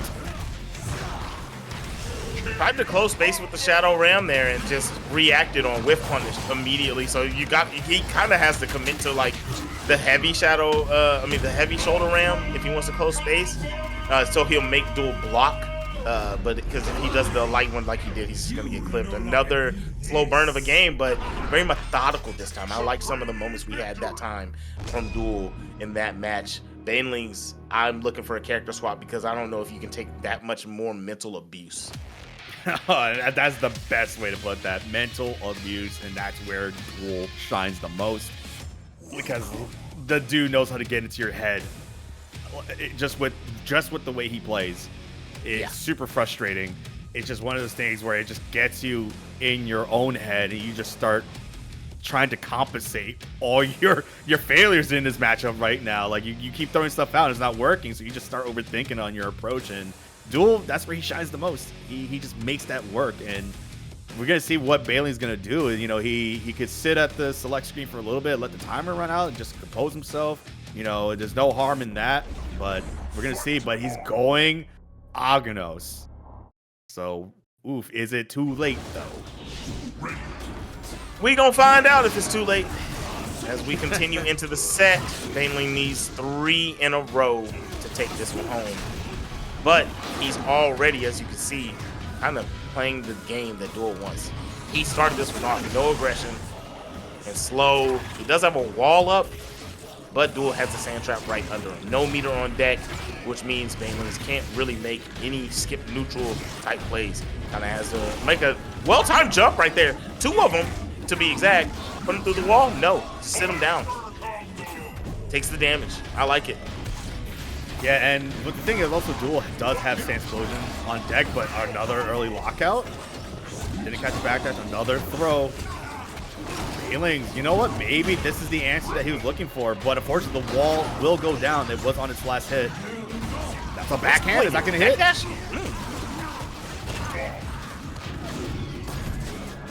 That's a block. Kept it safe. That was very interesting. Yeah, no. Right now, just Duel Duel is just sitting on the block. BANELINGS doing his best to just get rid of his life bar, but gets punished. No break from BANELINGS. That was wild. Duel just sat there and took all that punishment and then caught a nice thin medium punch. Either way, he's still going to lose the first health bar. Back throw into the instinct pop, wall down. Back to the same situation. Kind of a waste of meter there. Yeah, oh, and BANELINGS already just lost his chunk, though, that the Scorpion ended up hitting him. Oh, but chooses to go into a short combo and pays off. I feel like, wasn't that breakable? He did jump heavy kick into punch. I believe it was. But It's not too often you see people try to go for that break. But I'm saying, I feel like that was open ender, wasn't it? Maybe. I think it probably would. I think you're right. It might have been an opener. I don't know. Latalis is confirming saying it's not. It wasn't. He knows character better than we do. Crazy. Oh no! Drops the combo, gets grabbed for it. Stomps. Much better shot for Bailey, but that's gonna be a punish. No, wait, no. Oh my lord. Oh no, this is a bad position for Bailey. He's got caught again. Immediate break though. Just 2 walls active right now. Joel, not a whole lot of play. Okay. Okay, he's popping the instinct here. That's grab. That's it. That's Wow. Yep, too high. Couldn't do anything about it after doing that jump heavy punch. Very unfortunate. I wish we had replays though, because guys in the chat, what did he press? He did jump heavy kick, and then what did he press after the jump heavy kick that made that not open or under? I don't understand what he did. So from what Base is saying, jump in was the opener, the punch was breakable, but wall triggered. So it was a jump manual, heavy basically. punch manual ruin. Yeah, Shadow. Okay, Latsalis says Shadow ramp punch would have been the breakable, but it was a manual punch. Oh, you know what? Yeah, because he wasn't locked into combo state, so therefore it wasn't open ender. Yeah. That makes more sense. I don't know what. Okay, yeah, my brain wasn't comprehending. I get it. So we're gonna see how Banelings, much stronger showing for Banelings here. Maybe this is the answer to Conrad here, because what won it for him there was that he had chunks active, and even though Duel got the hit, he was able to just eat the last hit and just punish him on the landing. Yeah, playing against Duel's patience right now, this is rough. Bink, bink, bonk, bonk, bam. Oh my God, Becky, look at her rocks. Okay, I like that. Look at them rocks, bro. My God, I can't. He's got him in his own built corner, right? And so he puts it back down again, right? He just wants to keep him locked in this little space. Just backhanding him. Like, where's my money again?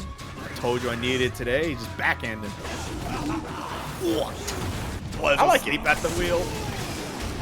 I mean, well, the way they're playing it, yeah, definitely asleep at the wheel. It's kind of like, that was definitely a good call-out play.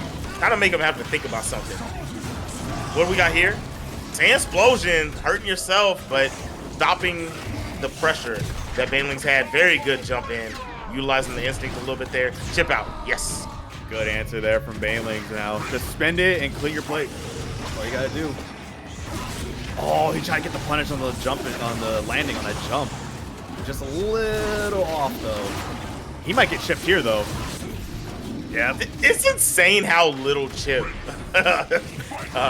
Conrad does. He was sitting on that pixel forever on that chip. Oh, you thought you was pressing something, didn't you? I like it though. That was a good idea, but just too many scarabs on play right now. Right. All right, back to the slow burn, and it is now in Duel's favor again. Get slowed. Aganos really can't do anything when he's slowed against Conrad. This is rough stuff. Yeah, and especially if he has chunks too, it's even worse. Oh yeah, horrendous. Locked out on the heavy. This is huge. He does decide to spin more. I think he could have did both shadows. He wants to go for a setup here. Caught. Oh my God. That was such a weird break. So yeah, that was a weird break sequence. What was that?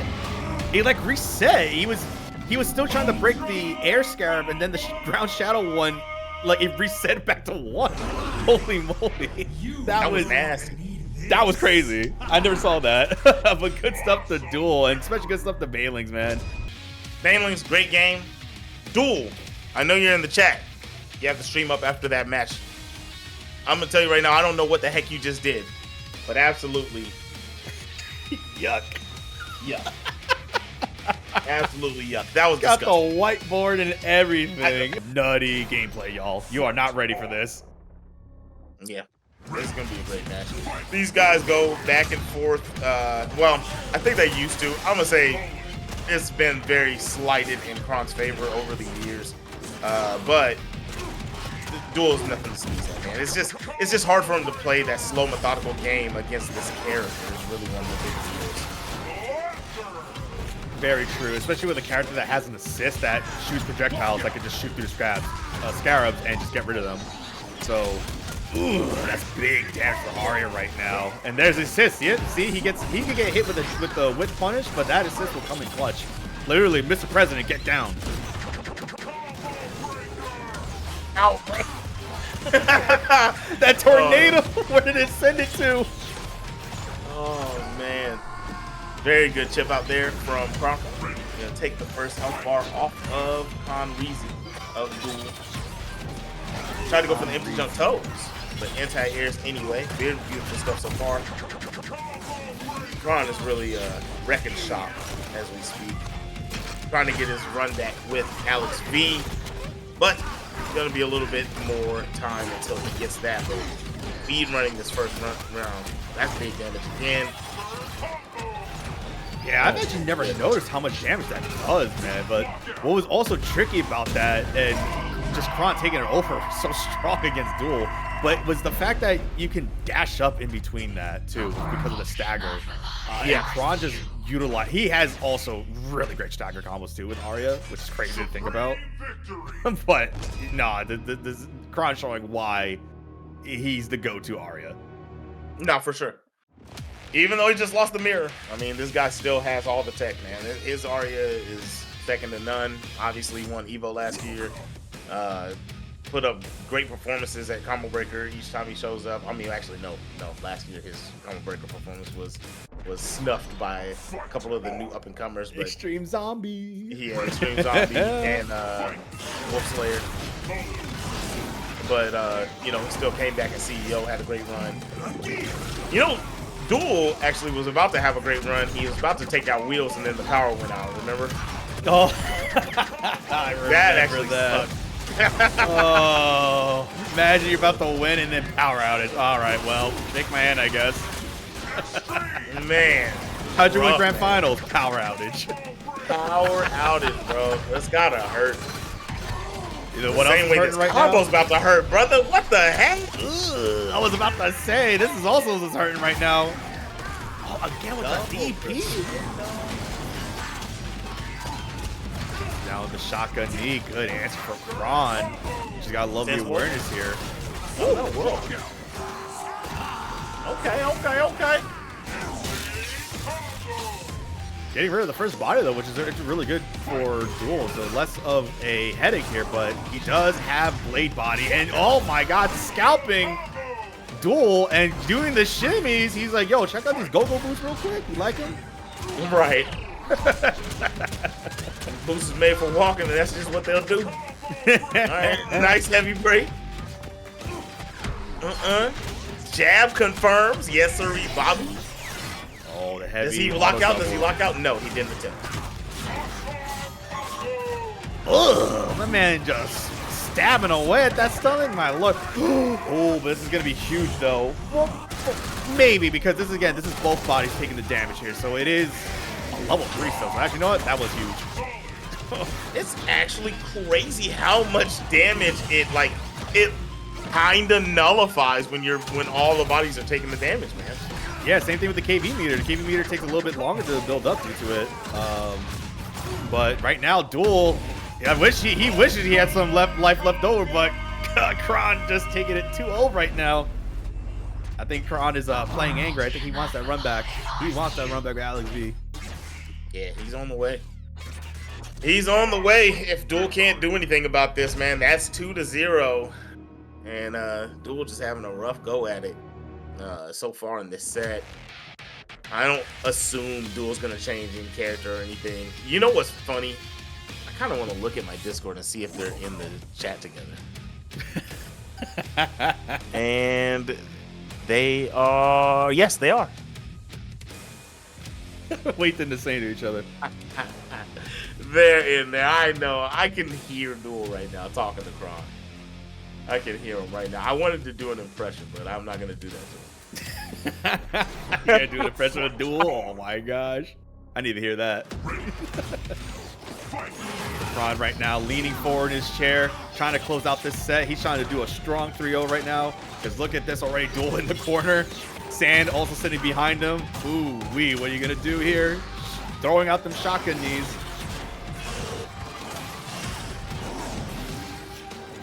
Ooh, getting out of there actually. You know, really good stuff from Duel. Just trying to get himself out of this crazy positioning. But, Kron, just look how good that Aria can just chase you down because she's already closing the distance on him. I'm saying, dog, he's just on top of him. Very good shadow counter. He finally got caught, but he was able to get out by using a little bit of bar. Double forward dash under. Okay. All right, dog. All right, okay. He fished. He fished. Came away. I respect it. Yeah, came away with the hook. No fish. My man, Duel literally just slapped that assist out the air. He's like, nah, man. Did you see the bait? The stand jab, the crouch jab, the stand jab, shoot him in the toes. And he got the Shadow Scarab out of the way. That was crazy. Man, literally brushing the freaking sand off his feet, bro, with them crouching. Ooh, shotgun knee out the air again. I mean, that's pretty much what counter is. He's just sand. I know he's a corpse, but, you know, he's literally sand. Ooh, this point, he's pretty much just sand. You are correct. I mean, if he was sand whenever the game first dropped, bro, 12 years in, dog, he's for sure in sand now. Pop, pop, pop, pop, pop. You know what? Spend it. Make sure he can't break it. I'm not mad. Yeah. This is definitely the best game that Duel's had so far. Not going to be able to take any health bars away at that moment. Switching bodies. Yeah, guys, but I do notice that when Kron is playing Aria, I do notice that he willingly will play a body that he sees that might, he'd be like, I'm willing to give it up. It's all right. I still have my stronger ones out. So he's willing to give up maybe the stronger bodies out, which I think he's doing here. Because now he's got Blade Body with a good amount of health here.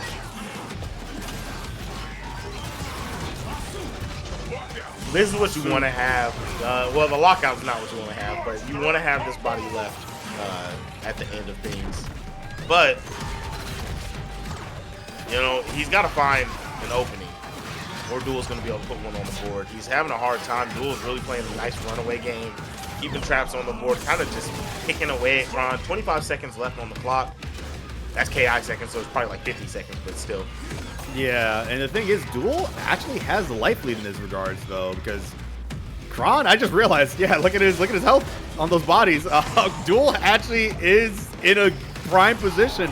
That's gonna be a punish.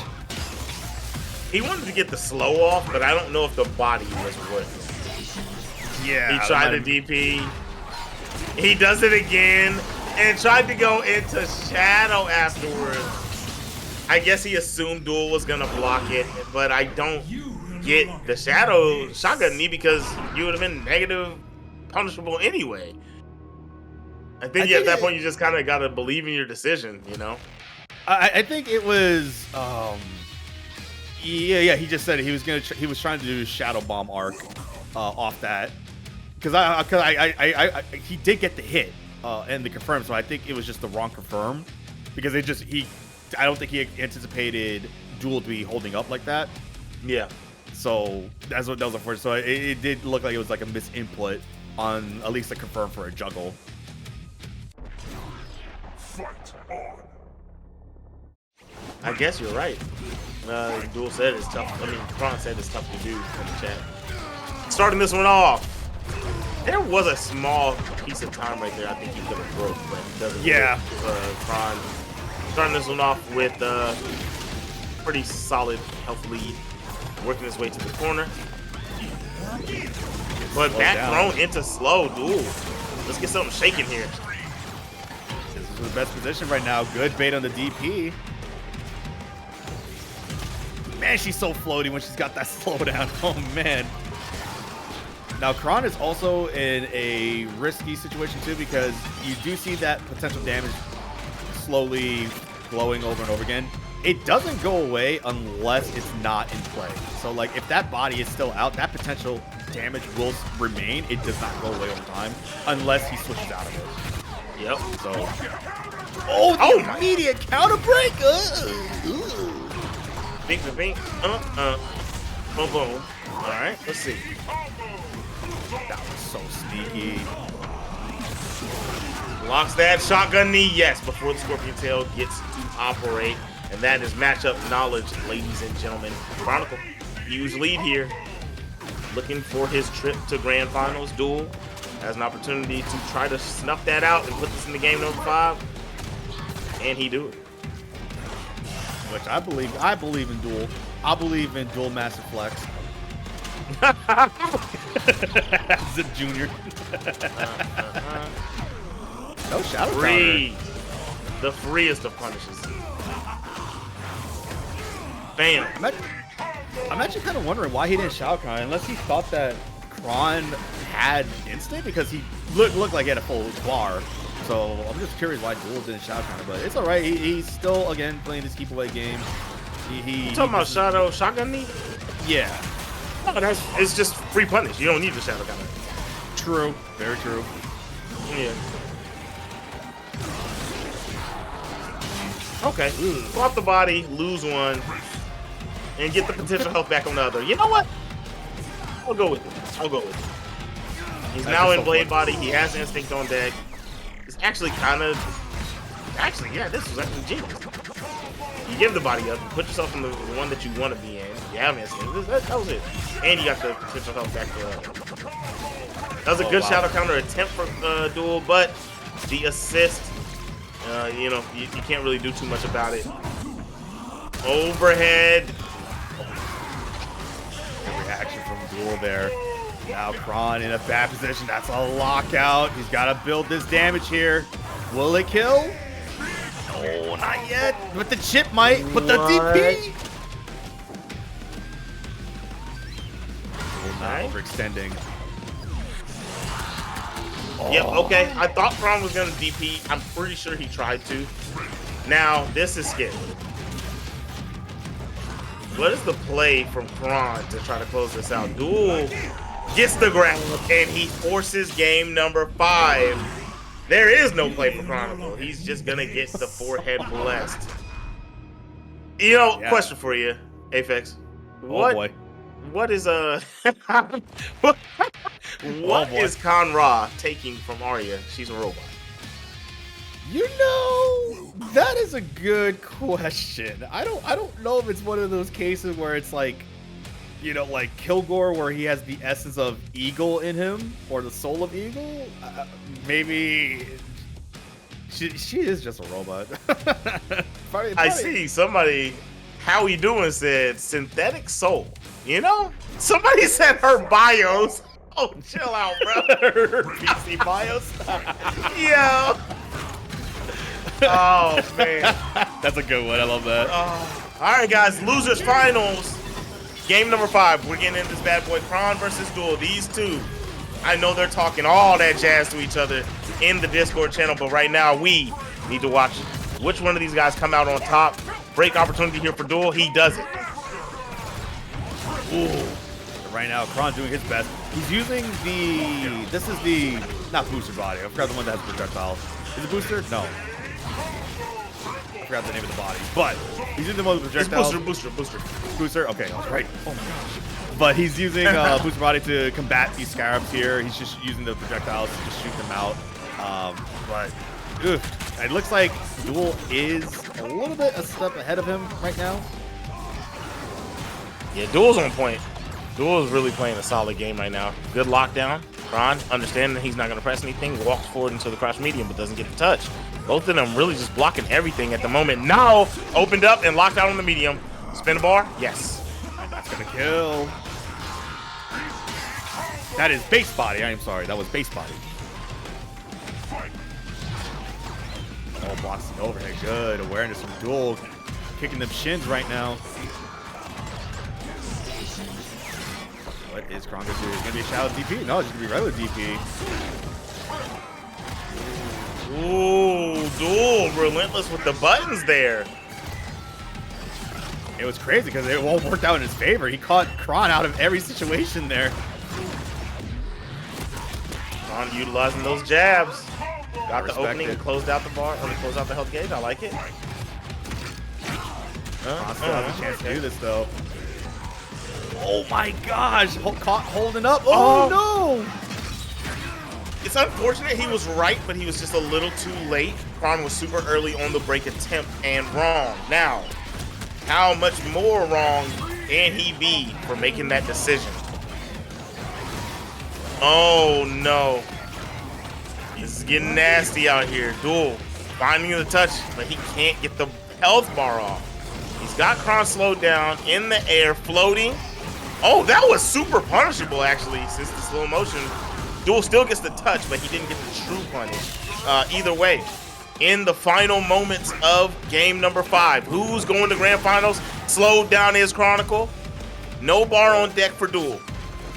I know this is like, it's a nail biter right now, folks. We got 2 top-notch players trying to fight their way to try to meet up with AlexV, who's sitting in grand finals right now. The overhead connects, but he was just out of position to get that follow-up to connect. That's it! He's gonna get the recap! It's Ultra! Oh my gosh! Was that a reverse 3-0? Yeah!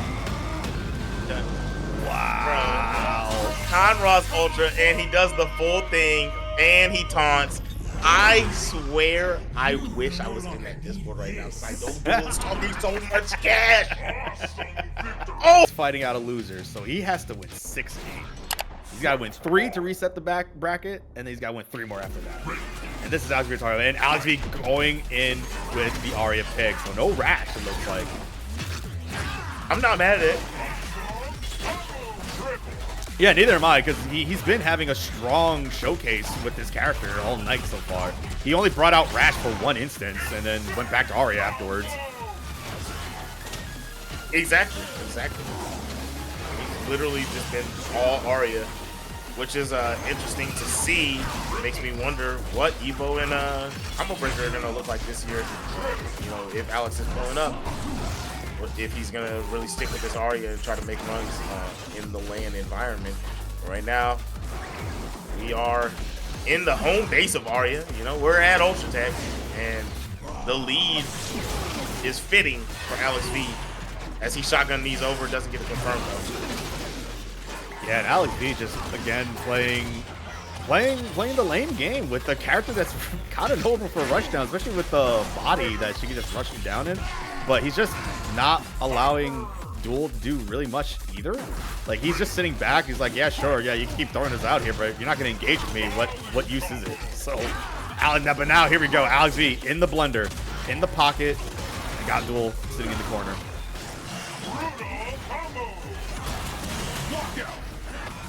Ooh. Interesting break attempt from AlexV, but now Alex in the corner, but fighting his way out. And good light break from Duel.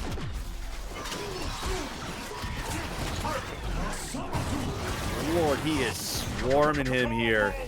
And AlexV again choosing the break, because this is what I was mentioning earlier, where he will do certain breaks to keep you in a specific position. Like, oh, you're in the corner, I just want to keep you in the corner.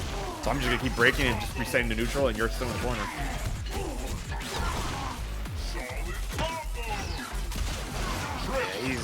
He's definitely cooking it up right now. He's just got him in the blender, under pressure. The pressure cooker, Ultra is here. My Lord, that was just all AlexV right there. Even though it went down to 41 seconds in game time, that was still just all AlexV. All AlexV, dude. I mean, when you have the defense that Duel has, it's understandable that it goes down to that low of a time stamp, even if there's no offense coming out from Duel. It's just how he plays, right? So, you know, but that's not what he wants. He's gonna have to kick it up coming into this next round. Yeah, we're gonna have to see because it is one of those cases. Because even though Duel has a lot of experience dealing with Aria, he is coming from one notable Aria player that he's trained with for so long to a different style of Aria. You know, AlexV not really doing a lot of the crazy stuff that like Kron would be doing or setups or anything. He has his own specific style here, and it's very different to what Duel's probably used to seeing a lot with Aria. Yeah. Oh, what a cross cut with a crescendo, and there's a shadow counter. Wow, That's insane. A hard shadow to shadow counter, bro. Like, kudos. That was insane looking though. Back-to-back shadow counters. For sure. Look at all that potential damage that's on AlexV's body here. Trying to jump away as much as he can, not get caught with the recap. A good break. Remove some of that potential damage there.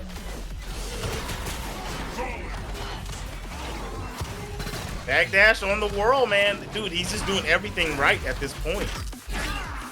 Nice grab. Right now, Duel also fishing. He's using that standing leg kick just to kind of fish anything that Alex will try to throw out to keep himself with his block pressure. Yeah. But right now, just swarming him again.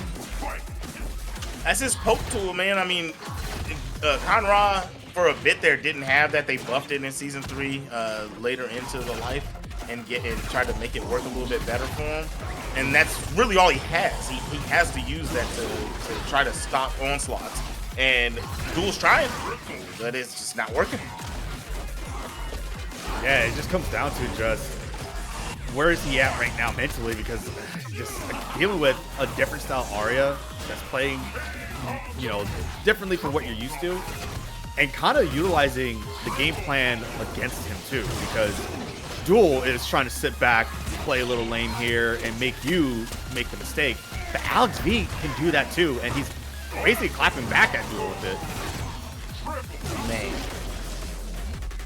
This is some sad stuff, I ain't gonna lie. I feel bad. He is getting tortured right now. I couldn't imagine the mental stack that it takes to deal with 2 Arias of this caliber back to back, especially when they're playing different, like you said. 2 different styles of Aria. And right now, just opting for the zoning game, whittling away at him, knowing you have the health lead. I'm not mad at AlexV, man. He's doing exactly what he needs to do. Now he's slowed down. This is when Duel needs to try to make something happen, but instead he's kind of just letting Alex still hold territory. And there's the lockout, and there's the ultra. It's 2-0. I was about to say, I'm like, why didn't he ultra? right. And there was Is he being 19. honorable and not using easy ultra? Probably. He heard you earlier, Zip. He was like, oh, he called me a cheater. That's it. I'm taking it off. That's a good guy, man. That's a good guy. That's a good guy. I like it.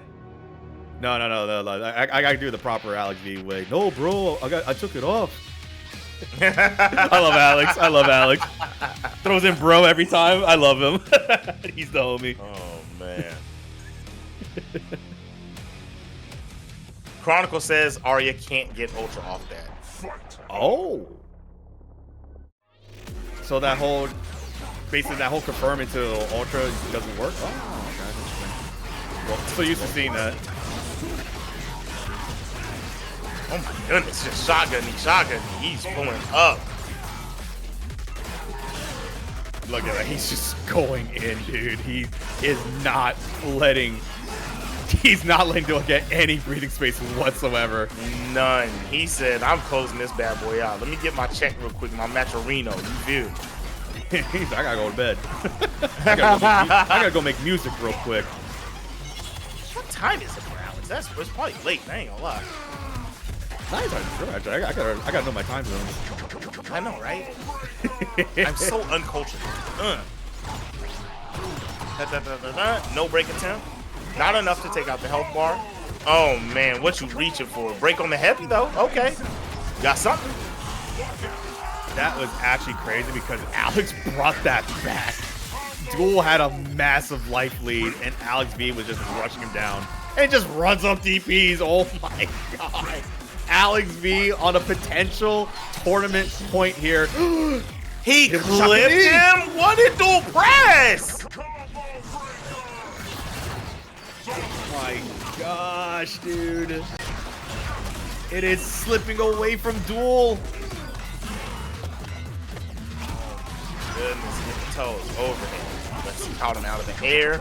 Break again. This dude is not letting him get any combos rocking. Like, I'm breaking absolutely everything. He's a smart breaker, man. If he knows all the times he broke, he just resets duel back to the corner. He wants him there. He does not want him to let him breathe. I'm saying. Okay, stop the sand trap. Here's an opportunity. Grab. No. Oh. I don't know if that's enough still. Yeah, unbreakable. He switched bodies. You know, that was a good call out, though. Try to get rid of this blade body as fast as you can. I think that's what Duel's trying to anticipate here. Oh my god, but knocked him out of the corner. Oh my goodness. Wait, what can he he's do? down to one body.